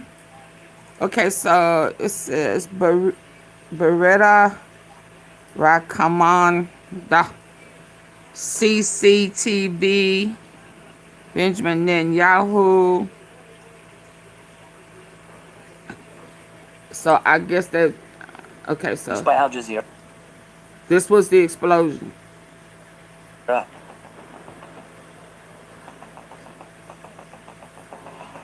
The internet has once again been. There go another military guy. I knew he was there. Yep. They was lying. Yep, Lord. Now, I know y'all knew. I tried to tell y'all. Yeah, they playing. Shocked by a shocking I just can't let it play. narrative about the So let me put something.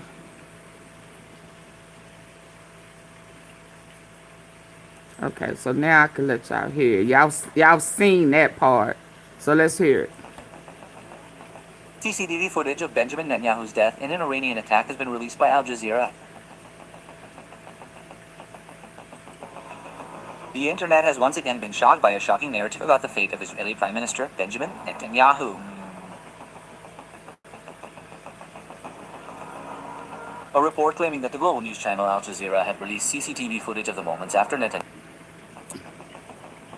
CCTV footage of Benjamin Netanyahu's death in an Iranian attack has been released by Al Jazeera. The internet has once again been shocked by a shocking narrative about the fate of Israeli Prime Minister Benjamin Netanyahu.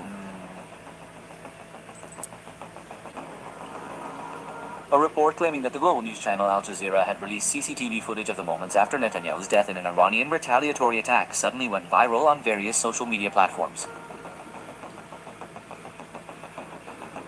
However, is this true? Or is this simply part of the escalating cyber war in the Middle East?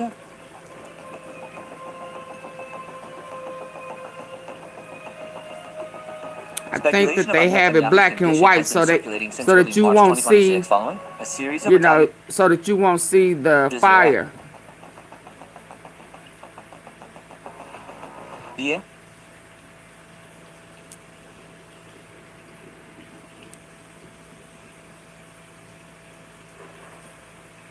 High roller, I can't stand evil faces. Who have an evil face? High roller. Internet has once again been Oh, shocked you by talking a about BB shocking narrative Netanyahu? Oh, this better.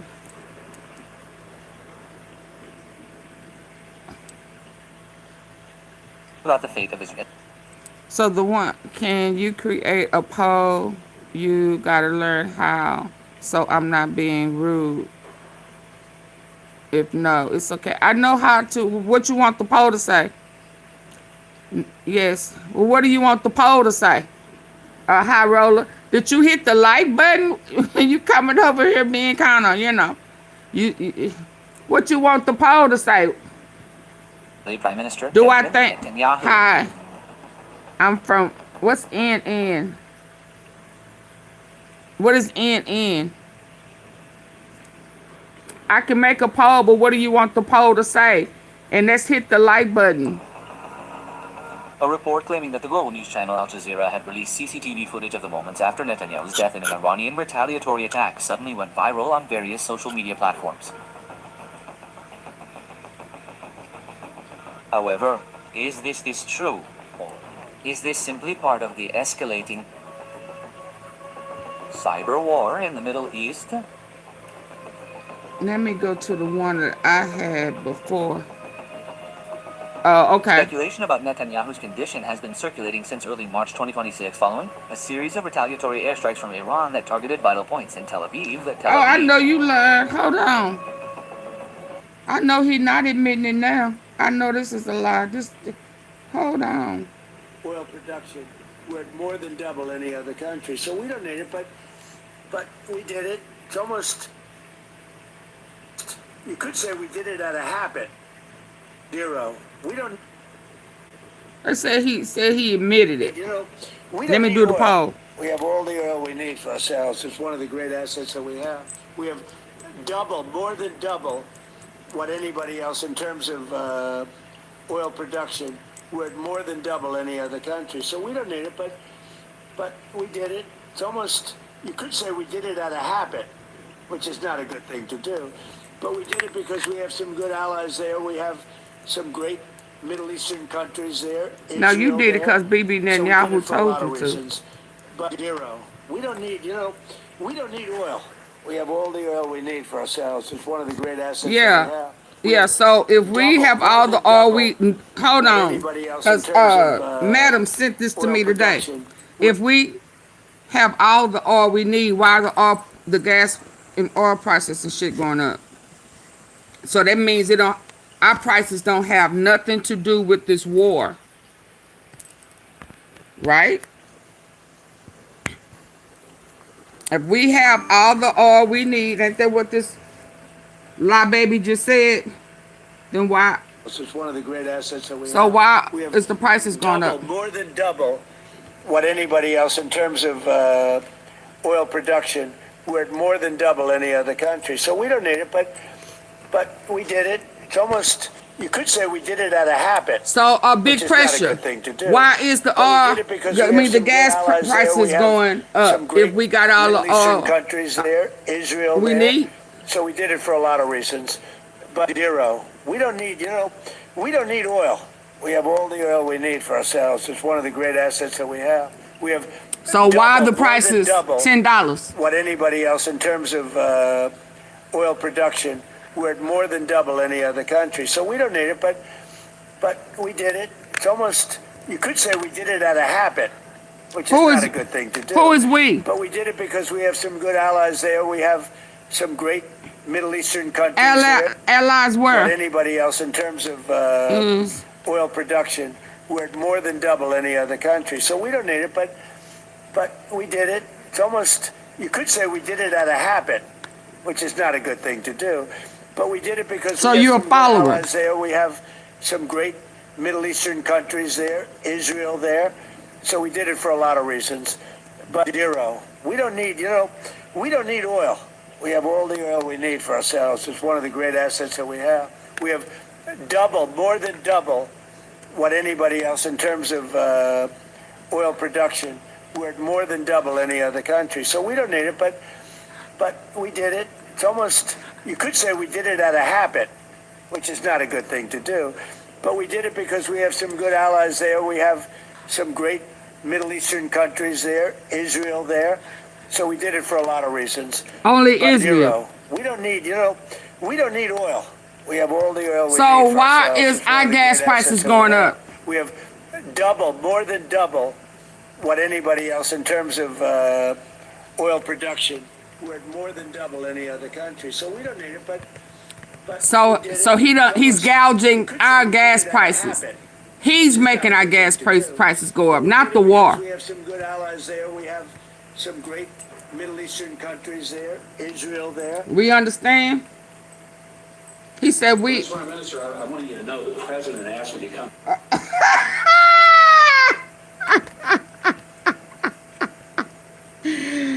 Did the robot, what is that thing called? Did the clone shortage? I mean, did he have a shortage? I voted for him. Why? Why, hot roller? Oh, Lord. I guess he had a battery short. Did that thing have a battery short? Did the clone, the dome? Make sure you were okay. Yes, Mike. Yes, I'm alive.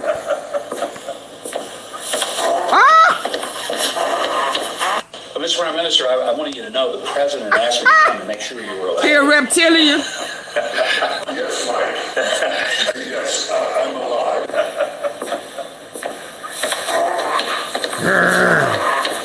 Mr. Prime Minister, I wanted you to know that the president asked me to come to make sure you were okay. Let's finish this so we can get to Candace. Y'all Netanyahu's hit the absence from several public events sparked conspiracy theories that targeted vital points in Tel Aviv. Netanyahu's absence from several public events sparked conspiracy theories. I better lead him. This culminated in a post that denounced his death. Evidence of this was CCTV footage broadcast by Al Jazeera. The circulating narrative stated that the building where Netanyahu was located was destroyed by a precision missile, and the footage showed the prime minister's final moments. Yeah, that's not the same one. Based on in-depth fact-finding to date, there has been no official report or broadcast from Al Jazeera confirming Benjamin Netanyahu's death. The Israeli government's clarification, the Prime Minister's office firmly denied the rumors in Sabta. On March 15, 2026, Netanyahu even posted a short video showing himself drinking coffee while casually dismissing rumors of his death. Yeah, we know that ain't true. So hold on. You eyes open now, high roller. Yeah, I mean, what made you think that was the best choice, knowing that he's not a truthful guy?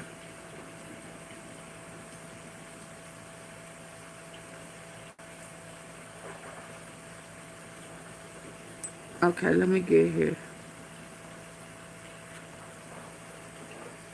I was trying to find that one. And here's family. It says his family. Oh, I just cut the volume down.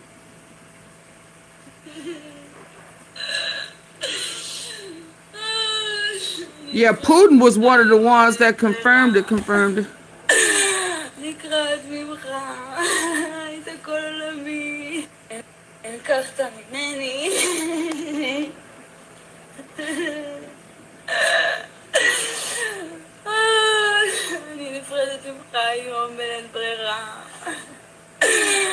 Any interpret?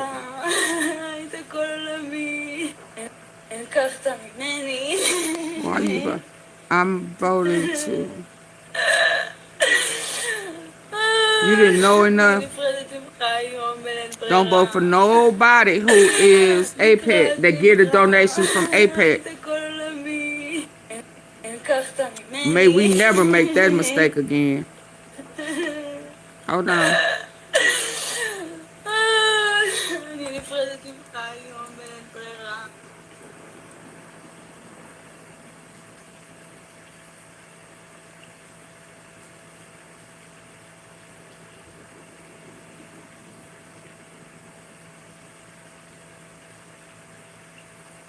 Military is saying no. Military collapse. This is what the report says. Military report confirms a massive refusal of U.S. troops to follow Donald Trump orders regarding Iran. This could be the largest military insurrection in history. Do you support the troops refusing? That's what I should have did. I don't speak Satan. I don't speak Satan either.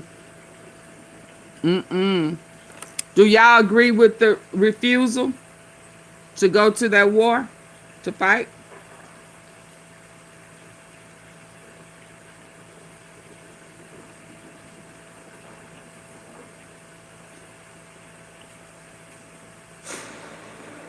Oh, y'all, hold on. Y'all remember? Oh, Lord, here I go. Do y'all remember Bubba and Donnie sitting in a tree? They done released a little more of that chair action. That pickle gate. Let me see. They actually kind of show his face. Let me see if I can get it so y'all can see it. I gotta be careful the way I say this. The Israeli government. No, Charlie.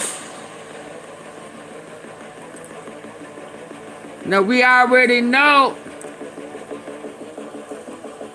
that it was REAL. Oh my. Oh my.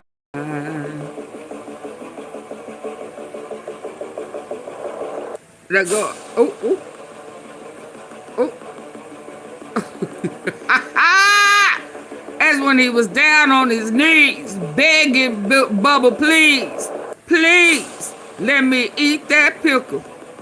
I'm gonna eat it up. I'm gonna eat it up.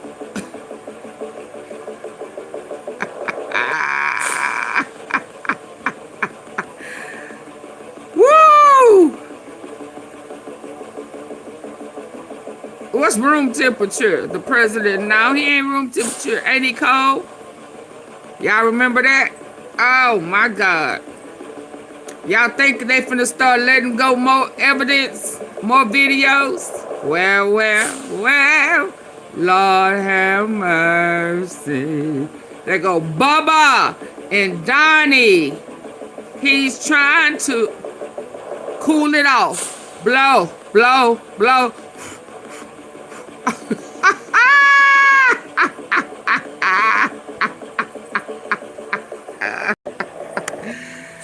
Blow, blow.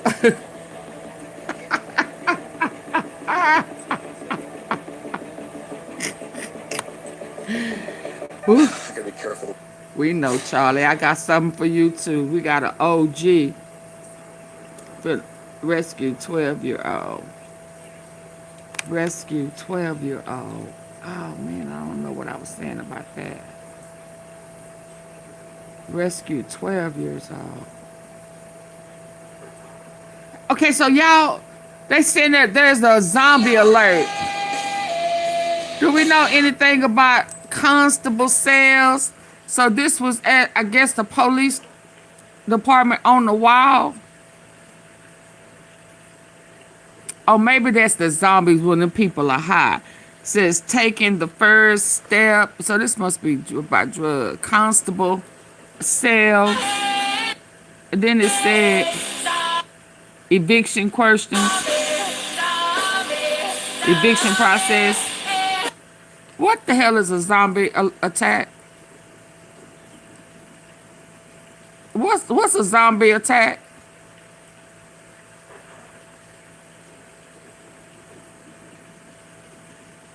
Moaning, bitch. The wailer room. Confession room. The confession room. Oh, Lord. What have I just done?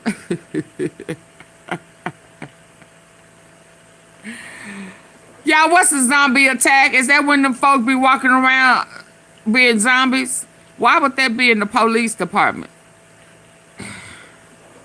Yeah, it's just way too much going on.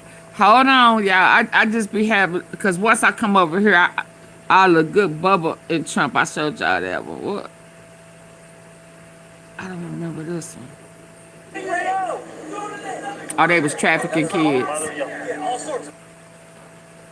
They was trafficking. Hold on. Hold on. Baby, Jamie, I ain't gonna do Jamie like that right now. I ain't gonna do Jamie like that. Hold on. I don't want to talk about that right now. What did you say? Oh, yeah, they talking about that they gonna try to hack off into our systems and in the credit system. And everybody gonna have like an 800 credit score. A man claimed that he was a child's guest. Ellen DeGeneres, girl.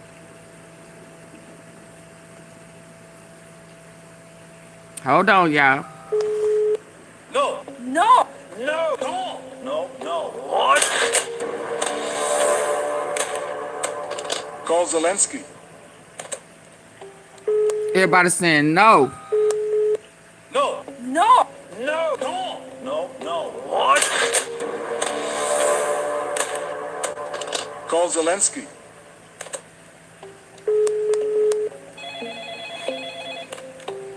Oh, Mr. President, hello. Zelensky, please help me to open the Hormuz Strait. Sorry, Donald, you don't have the cards right now. You are not in a good position. You're not in a good position. Y'all, he is not in a good position. No. No. No. No. What? He is not in a good position. Call Zelensky. And Zelensky said no too. He said, yeah, nah, dude. You can't move nothing. Okay, let's get to Candace. And if I can find that other one, then Yahoo Grindr account isn't answering. Oh, no, yeah. I just showed y'all. It all came tumbling down. Let's go to Candace. I'm an hour and 45 minutes in, and my likes ain't up. But I wanted to, yeah. I mean, the one I showed the other day, it was in color, and I understand why they doing it in black and white, cause the bots for. Okay, hold on. Recognize that fire, and it won't monetize that fire explosion. But it was a little different, kind of similar, but a little different. I don't know if that's a reenactment. Let me see. Hold on.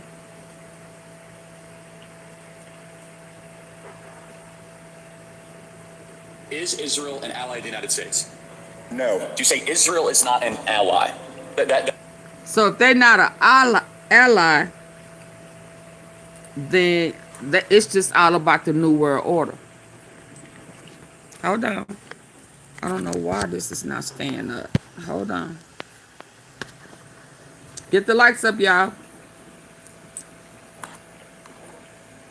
Is Israel an ally? Israel an ally of the United States? No. Do you say Israel is not an ally? That is not an opinion that people hear a lot. Why is that? They have been constantly pushing America toward more aggressive policies, toward getting in more fights. And just like I always say, if you went out to the bar every single night with your friend, and every night your friend's trying to convince you to get into a fight, and while you're beating a lot of people up, you're also taking a lot of wounds, and you're going to jail, and you're getting in trouble, you got to stop hanging out with that friend. And so I think that, you know what, I also don't believe in welfare, and they shouldn't get another dime of U.S. taxpayer money, and they should not. But he knows that if he don't help Israel, well, he knew before because of Bibi Netanyahu, and he is the reason why he's not in jail. An ally. That is not an opinion that people hear a lot. Why is that? They have been constantly pushing America toward that's why he's getting afraid. Policies, toward getting in more fights. And just like I always say, if you went out to the bar every single night with your friend, and every night your friend's trying to convince you to get into a fight, and while you're beating a lot of people up, you're also taking a lot of wounds, and you're going to jail, and you're getting in trouble, you got to stop hanging out with that friend. And so I think that, you know what, I also don't believe in welfare, and they shouldn't get another dime of U.S. taxpayer money, and they should not. So, hold on. Their lobby should register as a foreign that's a good segue. Finish up. And they should stop blackmailing our politics. Got it. So I don't know what that is a real Putin. Is Israel an ally of the United States? No. Do you say Israel is not an ally? They believe that is not an opinion that people hear a lot. Why is that? They have been constantly I don't know what that means, pushing America toward more aggressive policies, toward getting in more fights. And just like I always say, if you went out to the bar every single night with your friend, and every night your friend's trying to convince you to get into a fight, and while you're beating a lot of people up, you're also taking a lot of wounds, and you're going to jail, and you're getting in trouble, you got to stop hanging out with that friend. And so I think that bad influence. I also don't believe in welfare, and they shouldn't get another dime of U.S. taxpayer money, and they should not. Yeah, when somebody says something about welfare in the U.S., tell them it's what about the welfare in Israel that we are paying for? How we paying for welfare in Israel? Why?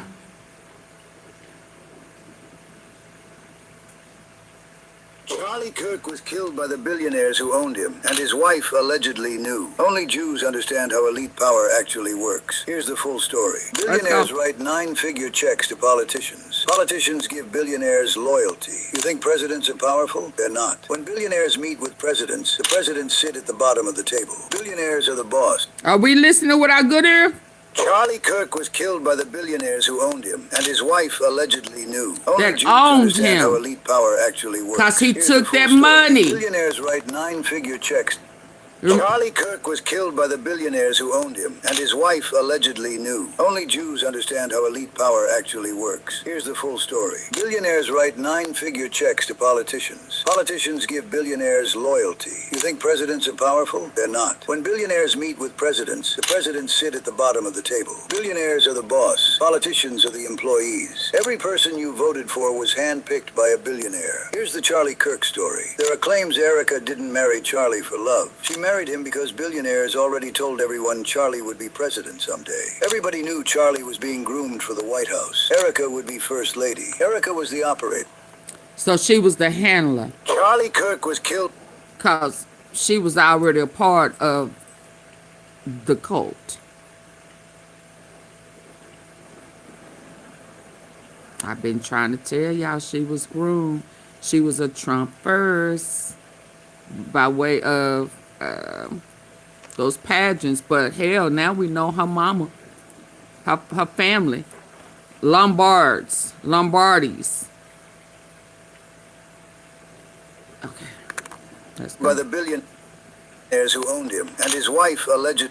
Charlie Kirk was killed by the billionaires who owned him, and his wife allegedly knew. I want to hear that one more time. Charlie Kirk was killed by the billionaires who owned him, and his wife allegedly knew. Only Jews understand how elite power actually works. Here's the full story. Billionaires write 9-figure checks to politicians. Politicians give billionaires loyalty. You think presidents are powerful? They're not. When billionaires meet with presidents, the presidents sit at the bottom of the table. Billionaires are the boss. Politicians are the employees. Every person you voted for was handpicked by a billionaire. Here's the Charlie Kirk story. There are claims Erika didn't marry Charlie for love. She married him because billionaires already told everyone Charlie would be president someday. Everybody knew Charlie was being groomed for the White House. Erika would be first lady. Erika was the operator. She hosted dinners with billionaires, sealed checks, and managed all donor relationships. Charlie was just the face. He debated students, created viral clips, while Erika ran everything behind the scenes. But Charlie had real influence. He could shape millions of opinions. That's why billionaires invested so heavily. But in 2024, Charlie started developing his own spine. He started going off script on the issues billionaires cared about most.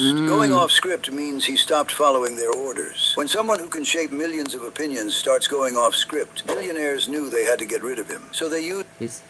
But Charlie had real influence. He could shape millions of opinions. That's why billionaires invested so heavily. But in 2024, Charlie started developing his own spine. He started going off script on the issues billionaires cared about most. Going off script means he stopped following their orders. When someone who can shape millions of opinions starts going off script, billionaires knew they had to get rid of him. So they used their last control, his wife. Erika pressured Charlie every night. Stick to the script. You're ruining everything we built. September 9th, the night before he died, Erika made Charlie sleep alone at 2:30 in the morning. He left without saying goodbye. Charlie texted a friend, "It feels like it's over," allegedly meaning his marriage. The theory is they decided to divorce, and Erika told donors, "It's over. He's done following orders." A divorce would destroy Turning Point USA and remove their last control over Charlie. So allegedly they eliminated a friend. It feels like it's over, allegedly meaning his marriage. The theory is they decided to divorce, and Erika told donors, "It's over. He's done following orders." A divorce would destroy Turning Point USA and remove their last control over Charlie. So allegedly they eliminated him. A 22-year-old perfect shot from 142 yards, just in time to make Erika president, right before Charlie announced the divorce. Erika immediately accepted the lone gunman story and scolded people for asking questions. 72 hours later, someone bought Vance Kirk's 2028 domain. Erika becomes president of Turning Point USA, publicly forgives the shooter, and gets Charlie's exact seat on the government board. Here's what Jews understand. And now she's billionaires own politicians. When politicians with influence go off script, they get replaced. Jews survived 5,000 years recognizing these patterns. Proximity to power is dangerous. Billionaires don't forgive defection, especially when you shape public opinion. Whether this is true, the system is real. Presidents aren't in charge. Billionaires are. That's the if you want to learn machine. how Jews make and invest money in 2026, comment Goldman, and I'll personally send you my full playbook. Charlie Kirk was killed by the billionaires who owned him, and his wife allegedly knew. Only Jews understand how elite power actually works. Here's the full story. Billionaires write 9-figure checks to politicians. Politicians give billionaires loyalty. You think presidents are powerful? They're not. When billionaires meet with presidents, the presidents sit at the bottom of the table. Billionaires are the boss. Politicians are the employees. Every person person you voted That for was $100 handpicked million. by a billionaire. Here's the Charlie Kirk story. There are claims Erika didn't marry Charlie for love. She married him because billionaires already told everyone Charlie would be Hey, president JR. someday. Everybody knew Charlie was being groomed for the White House. Erika would be first lady. Erika was the operator. She hosted dinners with billionaires, sealed Y'all checks, should be and hitting the managed like all button. donor relationships. Y'all Charlie should was be just hitting the the face. like button. Motivated students, created viral clips. Cause Jews understand how elite power he actually telling works. y'all. Here's the full story. Billionaires write 9-figure checks to politicians. Politicians give billionaires loyalty. You think presidents are powerful? They're not. When billionaires meet with presidents, They presidents dumb. sit at the bottom of the checks to politicians. Politicians give billionaires loyalty. You think presidents are powerful? They're not. When billionaires meet with presidents, the presidents sit at the bottom of the table. Billionaires are the boss. Politicians are the employees. Every person you voted for was handpicked by a billionaire. Here's the Charlie Kirk story. There are claims Erika didn't marry Charlie for love. She married him because billionaires already told everyone Charlie would be president someday. Everybody knew Charlie was being groomed for the White House. Erika would be first lady. Erika was the operator. She hosted dinners with billionaires, sealed checks, and managed all donor relationships. Charlie was just the face. He debated students, created viral clips, while Erika ran everything behind the scenes. But Charlie had real influence. He could shape millions of opinions. That's why billionaires invested so heavily. But in 2024, Charlie started developing his own spine. He started going off script on the issues billionaires cared about most. Going off script means he stopped following their orders. When someone who can shape millions of opinions starts going off script, billionaires knew they had to get rid of him. So they used their last control, his wife. Erika pressured Charlie every night. Stick to the script. You're ruining everything we built. September 9th, the night before he died, Erika made Charlie sleep alone at 2:30 in the morning. He left without saying goodbye. Charlie texted a friend. It feels like it's over, allegedly meaning his marriage. The theory is they decided to divorce, and Erika told donors, it's over. He's done following orders. A divorce would destroy Turning Point USA and remove their last control over Charlie. So allegedly, they eliminated him. A 22-year-old perfect shot from 142 yards, just in time to make Erika president, right before Charlie announced the divorce. Erika immediately accepted the lone gunman story and scolded people for asking questions. 72 hours later, someone bought Vance Kirk's 2028 domain. Erika becomes president of Turning Point USA, publicly forgives the shooter, and gets Charlie's exact seat on the government board. Here's what Jews understand. Billionaires own politicians. When politicians with influence go off script, they get replaced. Jews survived 5,000 years recognizing these patterns. Proximity to power is dangerous. Billionaires don't forgive defection, especially when you shape public opinion. Whether this is true, the system is real. Presidents aren't in charge. Billionaires are. If you gunman story and scolded people for asking questions. 72 hours later, someone bought Vance Kirk's 2028 domain. Erika becomes president of Turning Point USA, publicly forgives the shooter, and gets Charlie's exact seat on the government board. Here's what Jews understand. Billionaires own politicians. When politicians with influence go off script, they get replaced. Jews survived 5,000 years recognizing these patterns. Proximity to power is dangerous. Billionaires don't forgive defection, especially when you shape public opinion. Whether this is true, the system is real. Presidents aren't in charge. Billionaires are. If you want to learn how Jews make an... Okay. There we have it. There we have it. That's it in a nutshell. Let's move to Candace. Yeah, I need for y'all to hit the like button.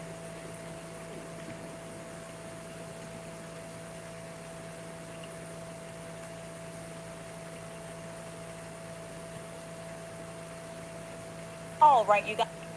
Can I get y'all to hit the like button? It's Candace time. It's Candace time.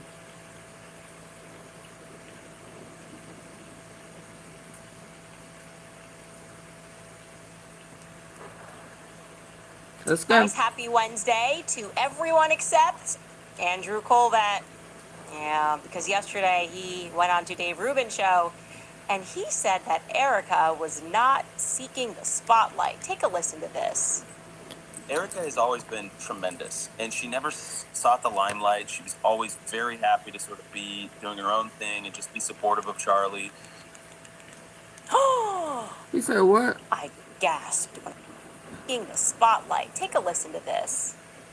Erika has always been tremendous, and she never sought the limelight. She was always very happy to sort of be doing her own thing and just be supportive of Charlie. I gasped when I heard that. What? Wild. That is wild. I mean, at this stage, I could probably write a biography on Erika's life, and my conclusion thereafter would be that I have never seen someone throughout their life demonstrate such a consistent interest and make such a concerted effort to become famous. I say that truly. And you know what? We just now have to get back into their story, Charlie and Erika's story. You should know more about how they met. Plus, later on that same topic, Matt Walsh tweeted a thing. He's a staunch defender of Erika, which made the thing that he tweeted last night ironic to say the least. Welcome back to Pride of Charlie. Oh, she went back. To hide. Buckle up, y'all. Okay, so first thing I want to say at the top here is that this Erika Kirk story would not be complete if it did not also feature a few questionable Catholics, right? I'm sorry, Catholics, but it does. We cannot deny the facts here, and it tracks. Okay, so first thing I want to say at the top here.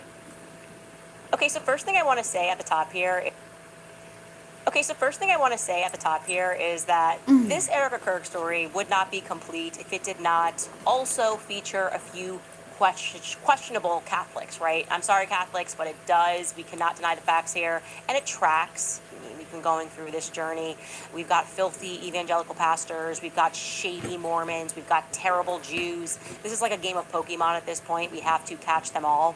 Anyway, we had explained to you guys on a previous episode that wherever Erika and Lori go, accusations of financial fraud tend to follow, right? Throwing it back to the Erpenbeck brothers, Uncle Rick Erpenbeck, that brand new glossy Tesseract school, ultimately a scam in which money inexplicably vanished, just evaporated into thin air.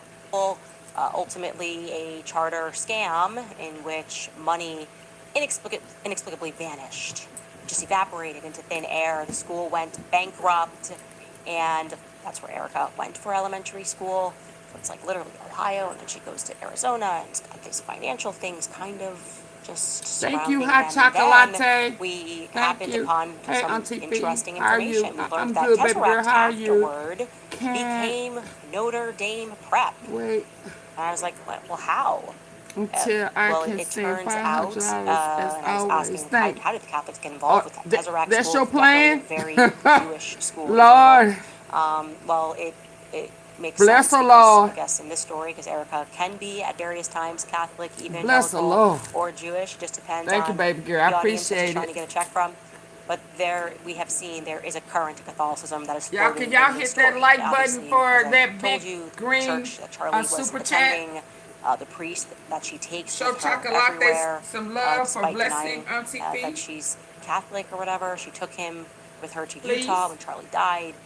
Well, the story goes regarding Tesseract that after they filed for bankruptcy in 2001, they put their old campus up for sale, and it was purchased by the Diocese of Phoenix. And they then turned it into Notre Dame Prep, where Erika then enrolls for high school. Now, this decision and the process was overseen by Bishop Thomas J. O'Brien. I was like, oh, this is interesting. I want to learn more about this. And I should note that he was very significant in building up the Catholic community in Phoenix. I mean, under his leadership, which began in 1982, 15 additional parishes were founded, including the one that Erika is very close to today. But, not close enough to publicly acknowledge in front of the evangelical donors. Charlie was evangelical. Doesn't matter if he was going to Mass every day. Go after Candace for telling the truth, because donors, okay? Weird. Anyway, he was the bishop until 2003, when he received the distinct honor of becoming the very first Catholic bishop in America to ever be charged with a felony. I was just like, how can this be possible? I'm just doing a little bit of research. How is everybody just going to be involved in scandals? You're wondering what he did. He killed somebody. Accidentally, he says. He was arrested for a hit and run in 2003 that killed Jim Lee Reed. But by hit and run, I mean that he did not bother stopping or calling the police. He went home, had some dinner, had a sleep, went to his sister's house the following day. The police were able to capture him because of the very obvious damage that was done to his car, which included a cracked windshield. And when he was discovered, he said that, well, I didn't report the accident because I thought I hit a cat or a dog. For clarity, the person that he hit was 240 pounds and over 6 feet. So, big cat or a big dog. Remarkably, Thomas O'Brien only got 4 years of probation for this. The Vatican, of course, then accepted his resignation. He staffs, though, the school that Erika then attends. And that, by the way, is not going to spell the end of his legal trouble, because then in 2002, this is Maricopa County, you guys. I'm going to just assume everything that happens in Maricopa County is problematic at this point.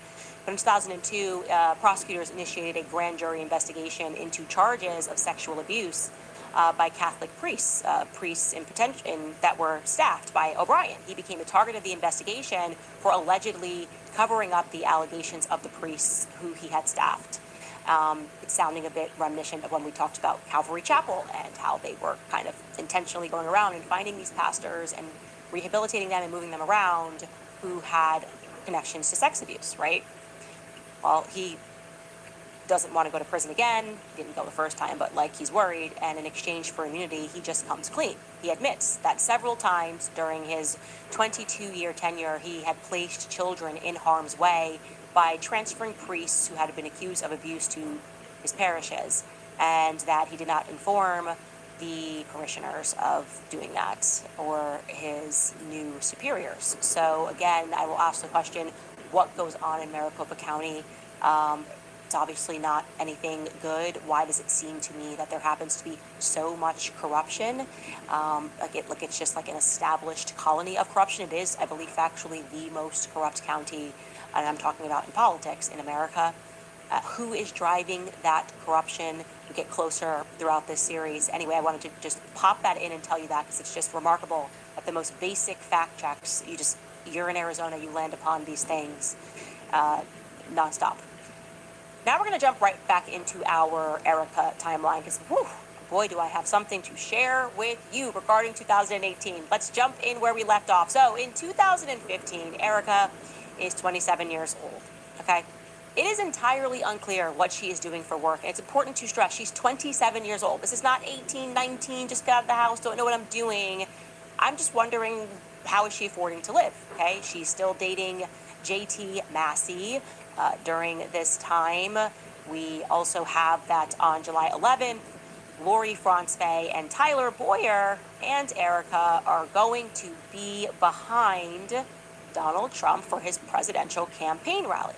Now, you will recall, this is when the story gets pretty fuzzy. Erika thinks that she met Tyler at that rally, but Tyler tells the story that she called him up before that rally and offered to help, so the details get murky. She can't remember how she met him, kind of thinking it was years earlier when her mother was doing deals with the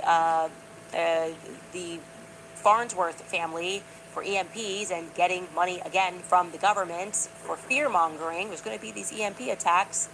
Anyway, in mid-August of that year, Erika goes to Canada. She travels to Montreal, through to Estrel, Quebec, again, not knowing how she is affording this lifestyle. She is traveling with Nicole Rothstein. We have that in November. Her mother establishes G Tech Industries LLC. I know you're going to say, what does it do? It's Lori, so it's like this. She's doing this whole EMP thing, and she's getting money, and she's saying this is the threat, and she's working with people that she knows, and she's going to get your tax dollars for doing that, and so that's what she's doing with G Tech. We have then thereafter that Erika soft launches another charity that's called For the Cause in Phoenix, and yes, the cause is always going to be children. It has something to do with children at a hospital, but it looks like it never really gets out of the gate. I mean, that's today. It says coming fall of 2015. It looks like it never did arrive, but she was associated with that project. That is all that we can find in terms of what Erika was doing for work in that year. we jump into 2016, and now you should know that Erika is 28. She's going to be 28 years old, and we still have no idea what she is doing for work. And now she's living in New York City, one of the most expensive cities in the world. So the question you should ask yourself is, how is she making money to afford this lifestyle? And I'm going to remind you that these are the years that the people at Next Model Management remember that she was at Next Model Management, and she was in charge, or the point person for the quote-unquote model apartments where they put the models that were coming from Eastern Europe, and that she was attached in particular to a building on the Upper East Side. So that would track if she was getting paid that way. Otherwise, I can't figure out what she's doing. On May 9th, she shares that she's location scouting in Williamsburg, Brooklyn. For what? It is unclear.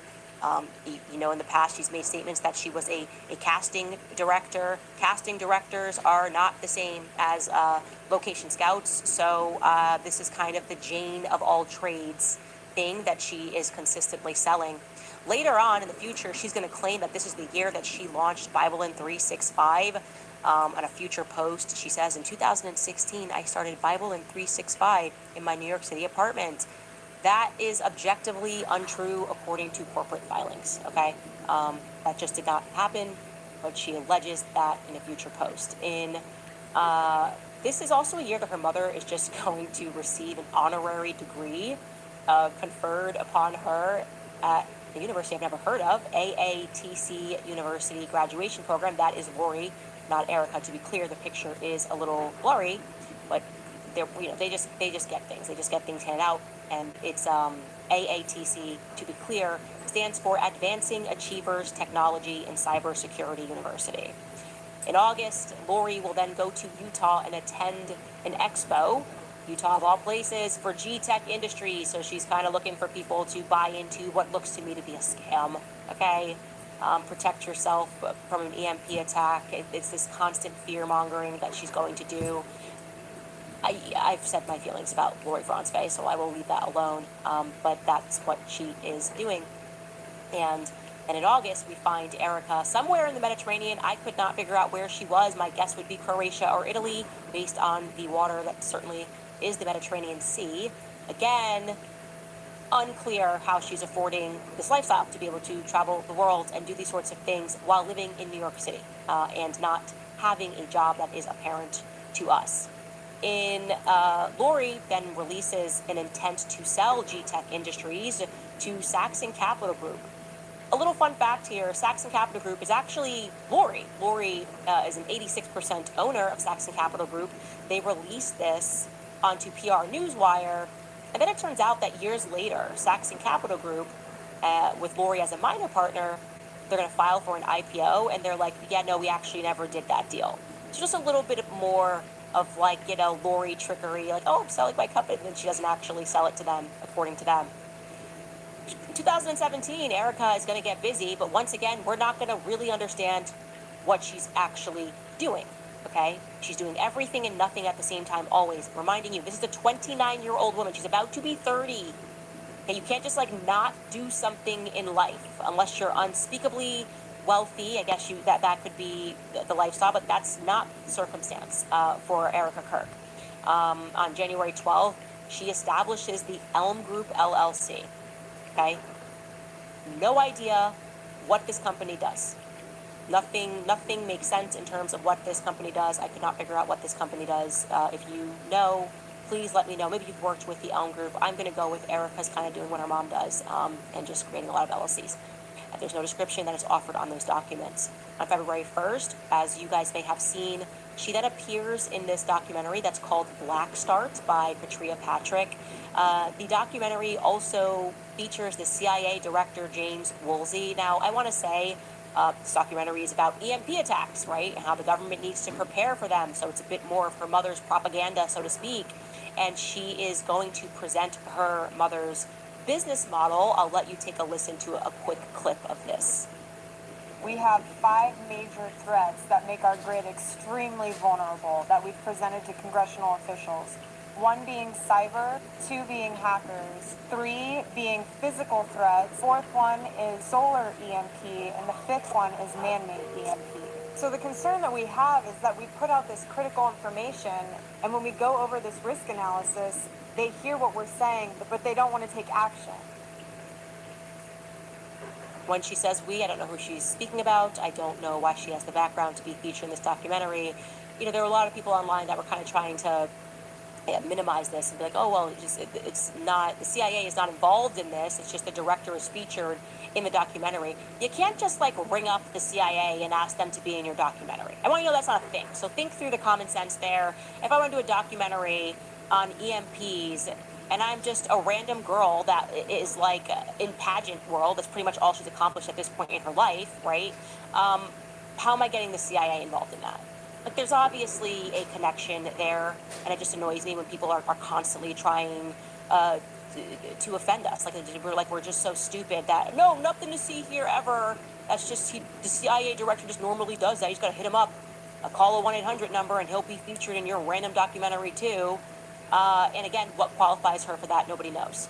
On July 24th, her mother then opens that mysterious LLC, Desert Spirit Tech LLC. That is the one that should not especially be ignored. Opening up tech in the middle of the, and I hope I'm saying this right, the Tohono O'odham Reservation, Indian Reservation. Nothing good happens on Indian reservations that Americans get involved in, okay? It's basically, you can do whatever you want. No rules apply. People are trafficked. There's drug trafficking. In fact, when she gets involved, I think they had just shut down. It passes to Mexico. They had the San Miguel Gate on the Tohono Reservation, which passed through to Mexico, and there's nothing the feds can do. Like, what is Lori doing with a Native American reservation? Can anybody tell me what tech she's doing, that she's involving herself there? Is she involved with casinos? Is Desert Spirit Tech casino stuff? I don't know. The fact that she has all of these LLCs and we don't know what she is, I would like to continue to stress, is exceedingly problematic, especially given her relationships with the government. Okay? I don't like this area. I don't like what goes on in Arizona, down by the border, and the people that Lori Franske involves herself with. This year, Erika is dating Cabot Phillips, by the way. I told you she has a boyfriend every single year. Cabot Phillips is her boyfriend. At this time, they're painting together. Cute. Very cute. Yeah, anyway. And per her LinkedIn, she begins attending Liberty University for her master's degree. So you can see that there. Again, she's going to say she attends for 2 years. Obviously, it's online, her attendance. And she is randomly pictured at a celebrity dentist this year as well, Dr. V. And Dr. V says she's gorgeous and that she's going to be in the Ocean's 8 movie. That she got cast in there. Erika was not in the Ocean's 8 movie as far as I could see. She was not in the credits, but that is what this post says, and that is that. Just sharing that with you. Again, we reflect on that year, and we have no idea what the heck Erika Kirk does for a living. Okay? What is she doing for a living? Who's paying her? How is she getting paid? What is she doing? The only clue that we have is that she's involved with Next Model Management. Perhaps managing apartments for Eastern European models. And I'm not entirely sure what qualifies her to do that even. Again, we went out and did not get an answer for that. 2018, we have got to talk about. I actually had to calm down after learning this because it's overwhelming. Okay. I'm going to calm down again. 2018 begins with Erika ringing in the new year with Cabot Phillips. Her boyfriend and Lori are going to ring in the new year together. So they are, it's just stunning when you just consider her saying she never dated while she was in New York. It's like, you mean, somebody I think made actually the joke, like she never dated, somebody who wasn't famous or somebody who didn't have a platform. Like she wasn't dating nobodies, you know what I mean? Which I thought was hilarious. The heck Erika Kirk does for a living. Okay? What is she doing for a living? Who's paying her? How is she getting paid? What is she doing? The only clue that we have is that she's involved with next model management. Perhaps managing apartments. Tracy, what you talking for about? Eastern While European models. And scrolling I'm not through entirely sure what qualifies her to do that. Mueller trial witness. Again, What are you we talking found about? out and did not get an answer for that. 2018, we have got to talk about. I actually had to calm down after learning this because it's... Okay, and calm down again. 2018 begins with Erika ringing in the new year with Cabot Phillips, her boyfriend, and Thanks Lori for are keeping going to us ring abreast in of the new year together. So they are, it's just stunning when you just... what's just done. And let's see.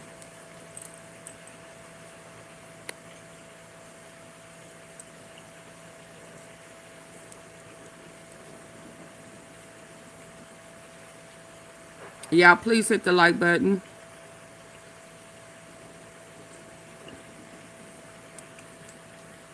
Consider her saying she never dated while she was in New York. It's like, you mean somebody I This think is made really actually lying. the joke, like she never Everything she dated, says is a lie. somebody who wasn't famous or somebody who didn't have a platform. Like she wasn't dating no bodies, you know what I mean? Which I thought was hilarious. Anyway, I wanted to put this into the timeline, that it's on April 7th that Charlie predicts his own death and says that he knows that it is going to be associated with Turning Point USA. I just find that point to be very interesting. And he says, if I tell you the true prophecy, I know in my gut it's really sad. I hope it's wrong. He goes on to say, I'm not sure I will live to see the end of this revolution. I believe that you were the peace that God meant for me to meet. That will finish the fight. Since the beginning of TPUSA, I knew in my gut that I might get wiped out at any time. I cannot explain it, but I dream about Since it the all the beginning. time, like all the time. Anyway, that's depressing combo for another time. And then he says, I'm not really afraid of it, but I'm just telling you what I know to be true. There's something sobering to me when I look at that on the timeline and realize that he messages that to me on April 7th, 2018. And then so much happens. I told you, I said to you that there was something about Kanye's tweet that sort of ripped a hole in reality, and I felt like agents were suddenly sent to us.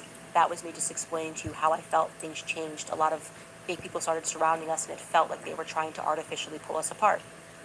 It is then just a couple of weeks later, after predicting his death, that Kanye tweets, I love the way Candace Owens thinks, which, like I said, you had to be there because we were just kind of rapping, and I kept telling him that Kanye was gonna come over. I've been telling you, I think he's conservative. And then we learn from Erika that her and her mother go to Israel on pilgrimage in Jerusalem, and they see Charlie at the airport.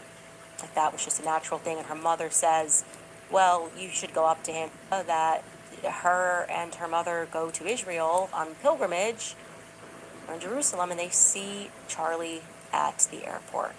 Like that was just a natural thing. And her mother says, well, you should go up to him and you should say something. And then Erika ultimately decides not to. And I always thought that story was interesting because I was with Charlie at the airport, and I don't remember her mentioning that. She saw Charlie just, by himself at the airport? Anyway, that timeline is interesting to me. On August 10th, Erika is then, just saw him in May. Remember what that? See that him again at Turning Point USA's office opening. Jewish She guy gets invited said by Tyler. She doesn't know how she knows, but he introduces her very quickly to Charlie. I am there for the grand opening. I think I remember quickly meeting her at some point. And we don't really know why she's there, because remember, she's living in New York. I guess, her family's there, you go back home, but don't you have a job? What is your job? What do you do for a living?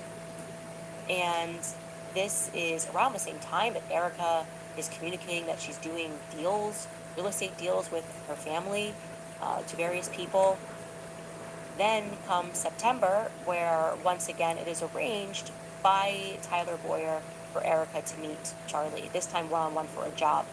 And in retrospect, this really bothers me because that's not how job interviews happened at Turning Point USA. You were not taken to meet the CEO of the company at a restaurant in New York. That's just not how job interviews work at all, actually. Like, why would you do that? Like, okay? And they sit down and Erika says everything perfect and amazing and Studied exactly him. the things that Charlie wants to hear. And there begins their relationship, you could say, right in September when they meet at that restaurant. Then comes October 24th, and Erika somehow becomes a licensed real estate agent in New York and is immediately employed at Corcoran Real Estate Group. And we went back, and people have reached out to us. Erika, it looks like, did a total of 3 possible rentals under somebody else. Like, she wasn't even the main realtor. I don't understand that. I don't understand how she's working for Corcoran Real Estate and doing real estate deals, and she does this on October 24th. I want to point to you October 30th. When I told you that suddenly people were trying to pull me, Kanye, and Charlie apart, you just felt it, okay? And out of nowhere, Kanye, who did in Chicago, he was getting an insane amount of pressure and told that he could not get involved in politics. He was putting on the MAGA hat. Things were going crazy. I think Kim was threatening divorce at some point, if I recall correctly. And Kanye cracks and he tweets a series of tweets. He writes, I introduced Candace to the person who made the logo and they didn't want their name on it, so she used mine. I never wanted any association with Flex and I had nothing to do with it. He then follows that up by saying, my eyes are now wide open and now realize that I have been used to spread messages that I don't believe in. I am distancing myself from politics and completely focusing on being creative. And let me tell you, this was one of the hardest things for me to go through. I mean, I love Ye, love him now, but like it was just, it was untrue and it allowed people to then, I mean, every single article, Candace lied, you know, and I actually have a photo of me and Kanye in.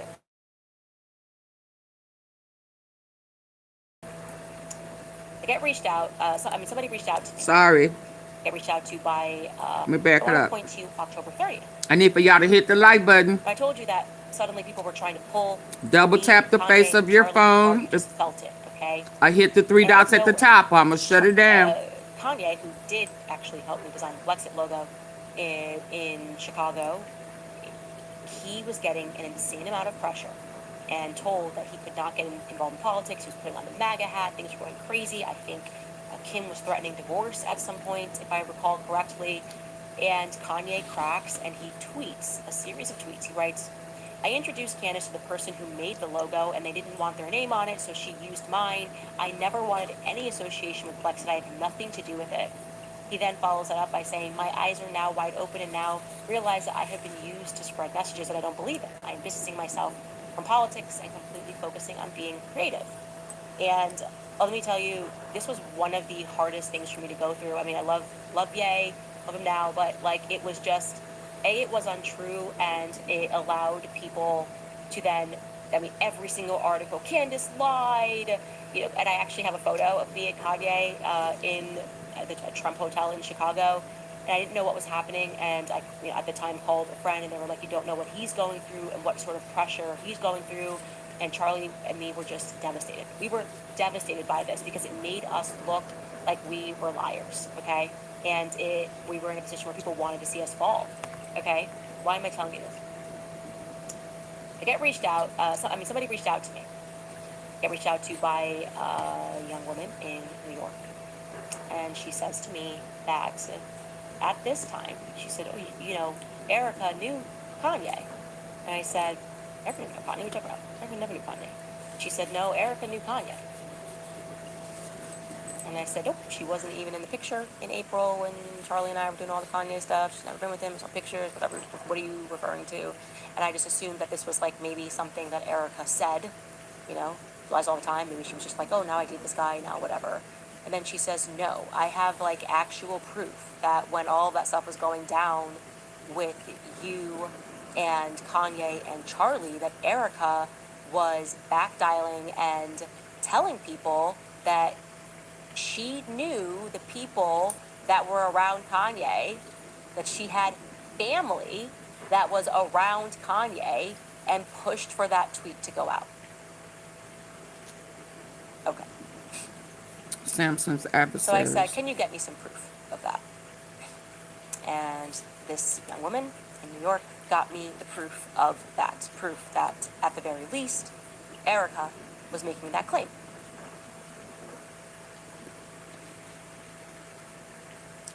What I can tell you is that neither me, nor Charlie, nor Kanye knew that Erika knew someone on Kanye's team that, and now who knows if it's her real family or her Nicole Rothstein family, or she just calls everybody family.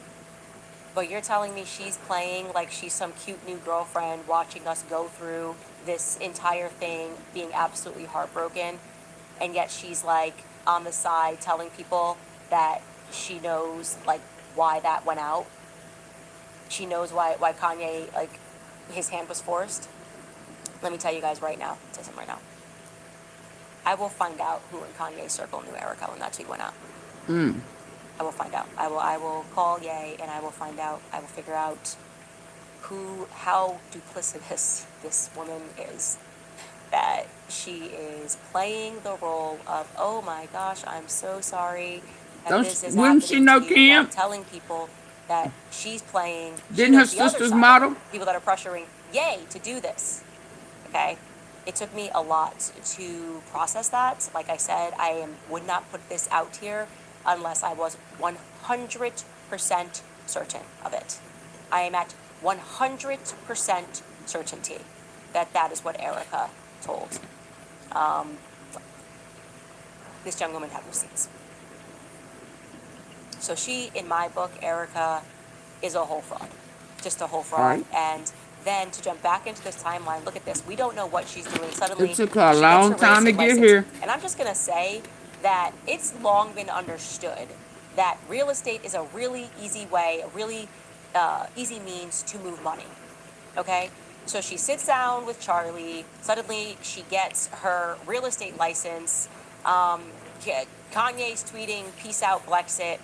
Erika then filmed Summer House. But look at December 31st, though. December 31st, the end of the year, Feed Me Incorporated is formed. Feed Me Incorporated will eventually become Superfeed Technologies. Superfeed Technologies is the company that both Erika's mother and Tyler Boyer are on the board of. Okay? So that's interesting. But that company gets formed as Erika starts dating Charlie. That company is formed, and these people know each other. These people all know each other. It's her one blind spot. She just can't. That's her one category she can't remember is how she knows Tyler Boyd. He is in business with her mother, and has her behind Trump in 2015. She got clones, and her clones don't remember. That a deal was done. When I look at the evidence, when I look at everything, when I see how duplicitous she was, and I know that Charlie did not know these because I was there. I was the closest person to Charlie while he was beginning to date Erika. Okay, no one spent more time with him or spoke to him more. We did not know these things about Erika Kirk or Erika Frantzke, what's her name at the time. We had no idea that she was telling people that she knew the people that were in Kanye's orbit when he sent that tweet out. Something is not right. We all know something is not right, and I am just aghast at the people who are going to continue to pretend like all of this is perfectly normal. Anyway, we should take a brief pause before we continue. We'll be right back. All right, you guys, if you've been following me for a while, then you know how much I love Riverbend Ranch steaks. If you have not tried them yet, /Owens. Okay, so I absolutely have to comment on Matt Walsh for a tweet that he put out yesterday, because I was like, question mark here. So he has very much been on the side of how dare you attack a grieving widow, kind of making claims that various data points being introduced, like, oh, Erika lied pathologically, there may have been this $1 billion motive to have Charlie Kirk killed, that Erika lied about the fact her husband texted multiple people the night before he said he feared he was going to be killed. His overriding point is that these various points are not evidence, right? How a widow is behaving, whether she's grieving correctly, these things cannot be introduced in court. And yet yesterday, he tweeted this regarding a murder that took place in Utah. I was just very interested. He wrote, and this is regarding Corey Richins, a New York Post article that said grief author Corey Richins found guilty of fatally poisoning her husband for his $4 million estate. Matt Walsh comments and writes, there's no good moral reason why she should not simply be taken outside the morning after her conviction and hanged. This woman has lost her right to exist. Oh, wow. Okay, that's strong words. So I was just stunned by it because I have to assume he did exactly zero due diligence on this case, a case that I actually followed because it was completely nutty. Now, I'm assuming he was not aware that after Corey Richins murdered her husband, fentanyl overdose, she at first played the role of a grieving widow for an entire year. She was not arrested, suspected in her husband's death initially. Wow. Because, you know, she's crying. She called 911.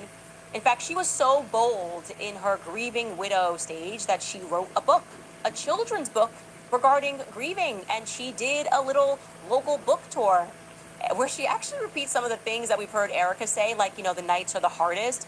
Take a listen to this ABC clip of Corey Richins, who had not yet been arrested, a year later, promoting her book. Yeah, I need for y'all to hit the like button. Joining us now is author of Are You With Me? Corey Richins, to share her 3 C's to helping kids cope with grief. And Corey, I want to start with your story. What happened in your personal life? So my husband passed away unexpectedly last year. So it's March 4th was a 1-year anniversary for us, and he was 39. It completely took us all by shock. And we have 3 little boys, 10, 9, and 6. And, you know, my kids and I kind of wrote this book on the different emotions and grieving processes that we've experienced last year, and, you know, hoping that it can kind of help other kids, you know, deal with this and kind of, you know, find happiness some way or another. So you actually wrote this book with your children. I did. And it's only been a year. How did you process and say you go from processing death to I need to write a book and help others? You know, I just watched the struggle that my kids were going through, and I actually, you know, I went on Amazon and Barnes & Noble and trying to find something that we could use to cope with. Nights are the hardest, it seems like, for everybody when, you know, dealing with anything, but I just wanted some story to read to my kids at night, and I just could not find anything. I couldn't find anything that really, you know, suited them or helped them find comfort and peace, and so, you know, I was like, let's just write one. And so, you know, I took things that my kids have said to me this last year, and we kind of articulated it and put it into a story, and, you know, just have hopes that it will help other kids. I mean, I'll tell you guys in short, this woman was not actually a grieving widow. She wasn't a grieving widow. That actually, one could argue that she may have even been a psychopath for doing this, being able to do this after she killed her husband. March 4th, 2002 is when her husband, Eric Richins, was murdered, and it took them until May of 2023 to bring charges against her, so more than a year to build a case. And do you know how they built that case?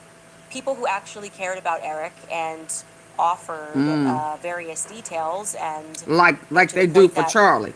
Well, none of these points and various details about how Erika is grieving would ever survive in the court of law. Ironically, in this case against Corey Richins, for which she was ultimately found guilty, the prosecutors played the 911 call and said explicitly that it didn't sound like a grieving widow.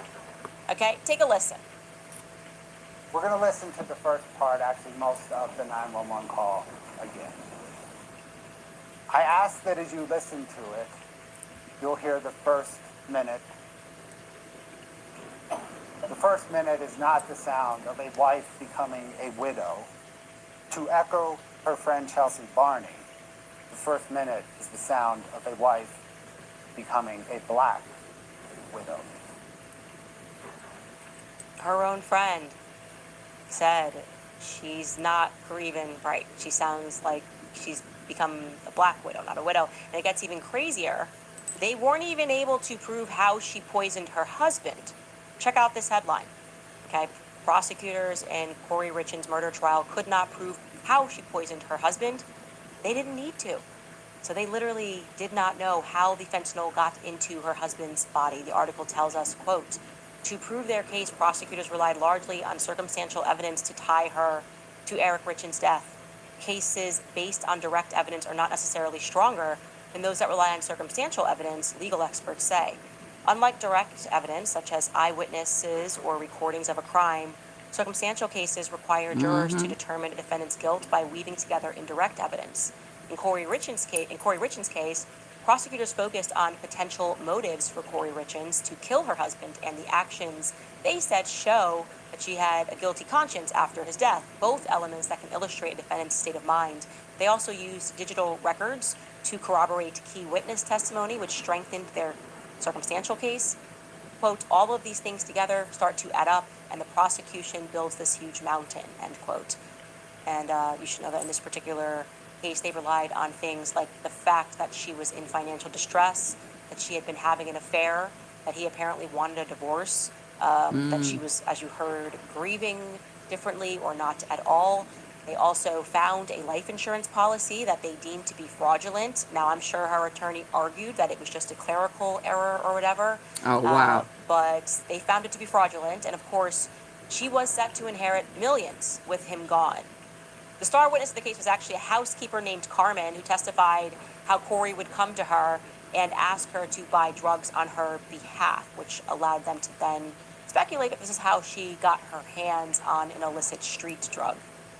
Now, all that is not to suggest that Erika directly murdered Charlie, but it is to say that were it not for Eric Richins' actual friends, siblings, the housekeeper, even Corey Richins' friends who turned on her and said, no, something is not right.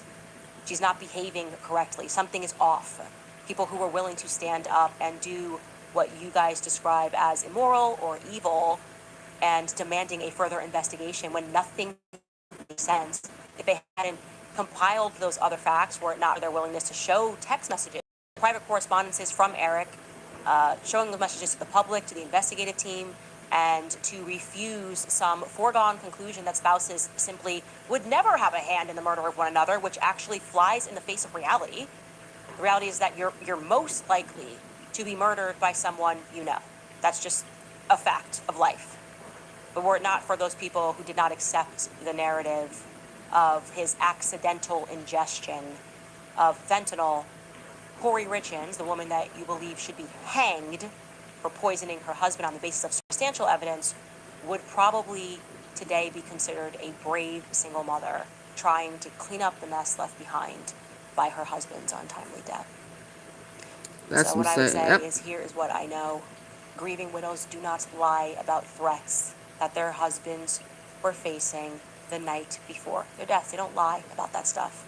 Grieving widows do not make up quotations that the surgeon never said about a Superman neck to manage PR, least of all on the day that they're burying their husbands. I know enough to know that those things simply don't make sense, and I refuse to pretend otherwise. So since you are now in the habit of calling people out publicly for caring, I thought that I should respond and encourage those people to keep going. It's okay if you get some things wrong, but keep going. Go Max, do it for Charlie. Believe me when I say that Charlie would want you guys to. We'll be right back after a break.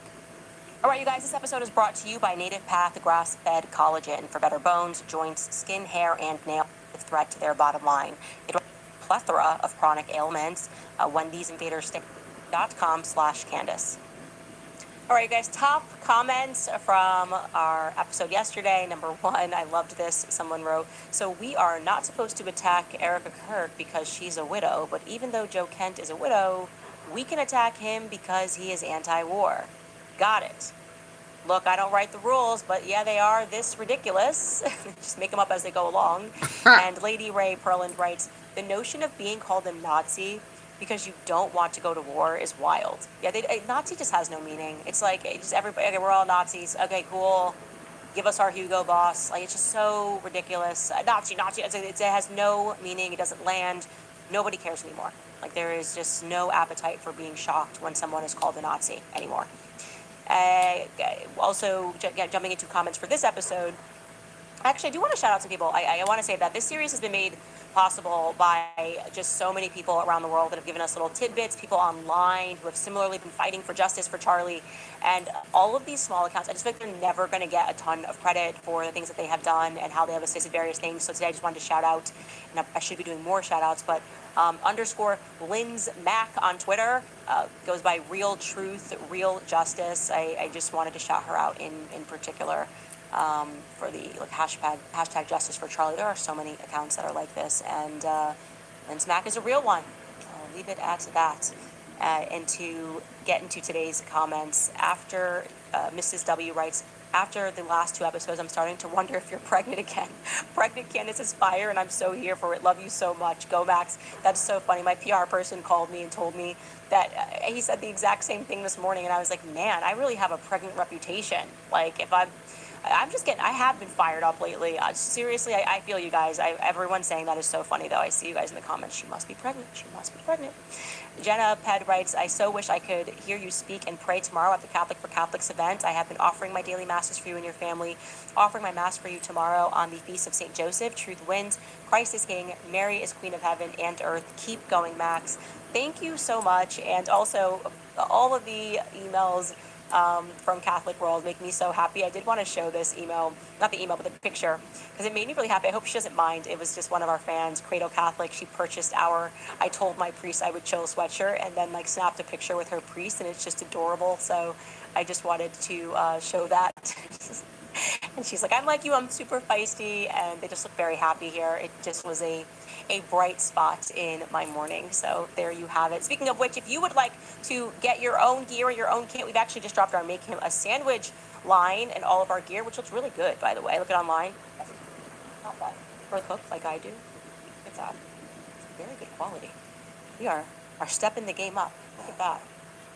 You guys can head to CandaceOwens.com, and yeah, there's a lot of great stuff. We are really trying to step up the merch game this year. So I hope you guys enjoy that. Joe writes, James first. James the Least writes, Joe Kent, Carrie, Pre-Jean Bowler, Candace, and others are going to witness for faith tomorrow on enemy territory. Surround and protect them with your prayers. Christ is King.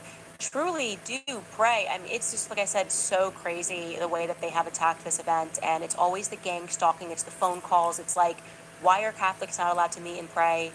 This is not a political event. We were not billing this as like an anti-Israel event. This is not, Candace getting up and giving her usual political speech anywhere. And it's been just particularly vicious toward Catholics, actually. General Flynn is also speaking, and he wrote a Substack yesterday about how Catholics have been under attack, and it's despicable. It really is despicable. Like, Catholics can meet and get together. And by the way, I want to say that for everyone who's not a Zionist, like, there are also a ton of Jewish people who are not Zionists. I've been getting definitely Oh wow! Hold on, real quick, y'all.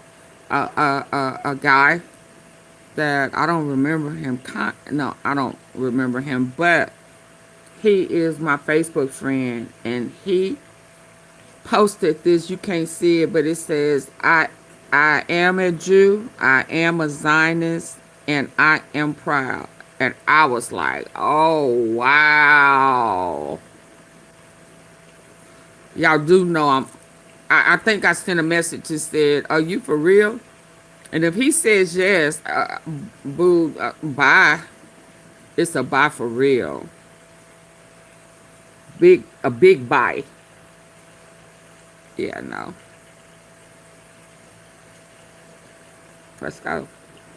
Hit the like button. Just like, why are we attached to Israel? Like, what is this? Like, why do we have to account for what Bibi Netanyahu is doing? He's a criminal, and he's not even practicing. But he gone, it's completely absurd, and all of that stuff is just meant to divide us. Eamon Cullen writes, true. Romans 12:2 is such a powerful passage. Now it's time we all let the word of Lord Jesus Christ renew our minds and stop being led by the ways of the world. I think that's happening. I'm super optimistic. I think we all are sort of waking up and are y'all still with me? Each other, the chat not moving. Are y'all still with me? Class, so to speak. This user writes, remember the note that Erika found on Charlie's desk? Read how it said loneliness. It makes you wonder if something must have been happening behind closed doors. I mean, I told you guys the truth, which is that they did not have this, how she bills it, as this like super happy marriage, and whenever he wanted to go, I was fine with it, and that's fake. Okay, I didn't say it when it was first going down, but like it now that I'm just seeing how she lies and having learned about the Kanye thing, I can't even go halfway. I can't even go 10% with the fakeness, and she's just a fundamentally dishonest person who should not be at the helm of that company or any company. Actually, I don't even know what she's ever done in life. I can't figure out. I don't know the timeline. Who is Erika Kirk? Couldn't tell you. Honestly, couldn't tell you. Anything other than the fact that there are a lot of problems with her alibi on September 8th and on September 10th, which she says that she was doing. And that will be our series finale on this, the Erika Kirk series, The Bride of Charlie. We're not going to see you guys because I'm doing this Catholic event. We will not see you guys tomorrow. We'll also not see you guys on Friday because we don't do Fridays. So we will see you on Monday for that series finale. We'll see you guys then. Okay. Okay, what time is it? Okay, y'all, let's go ahead. Let's see. General Todd Blanche, one of Donald Trump's former personal attorneys. And this is really a preview of what every day will be like. Welcome back to Live Now from Fox. I'm Shauna Kalafi, and we are continuing to track the latest developments out of the Middle East. We have a live look right now in Beirut as the sun is rising there on Thursday morning there locally. And we are also following Israel's strikes. They are now saying they eliminated Iran's intelligence minister, the third top official killed in the past 2 days. Iran now retaliating, targeting Israel with additional strikes. Fox's Mike Tobin has the latest from Tel Aviv. Hundreds of mourners filled the streets of Tehran for the funeral of top Iranian security leader Ali Larijani. They shout death to America and death to Israel. But they don't want to tell us about Bibi Netanyahu. The Netanyahu. regime's remaining leadership. Iran confirms its intelligence minister Esmail Khatib was killed in an overnight strike, and Israel promises more. So Bibi Netanyahu wasn't there. No one in okay, y'all, I'm finna get ready to go. Have a good night. Iran also drawing blood, but civilian blood. Fire burns in the aftermath of overnight missile strikes that hit residential areas near Tel Aviv. The common weapon in recent days is the cluster bomb. It opens midair and rains down dozens of bomblets, which get past air defenses and into neighborhoods. A strike near Tel Aviv injured several and killed a couple in their 70s. That is one of the evidences of this harsh reality that we have here. Actually dealing with it every day and every night. Sleeping is a privilege. Iran also followed through on threats to attack other Gulf states' oil infrastructure. After an Israeli airstrike on the world's largest gas field, Qatar says its main gas facility was hit by Iranian missiles. Qatar condemned the strikes as a threat to global energy security and a direct threat to its national security. Meanwhile, members of Iran's national women's soccer team returned home after some of the players sought asylum while playing in Australia. 6 players and a staff member were initially granted humanitarian visas, but only 2 players remained behind. With Iran promising to fire on the oil infrastructure of its Gulf neighbors, Saudi Arabia says it intercepted 5 drones headed toward its energy facilities, 4 ballistic missiles launched toward Riyadh. In Tel Aviv, Israel, Mike Tobin, Fox News. Good night.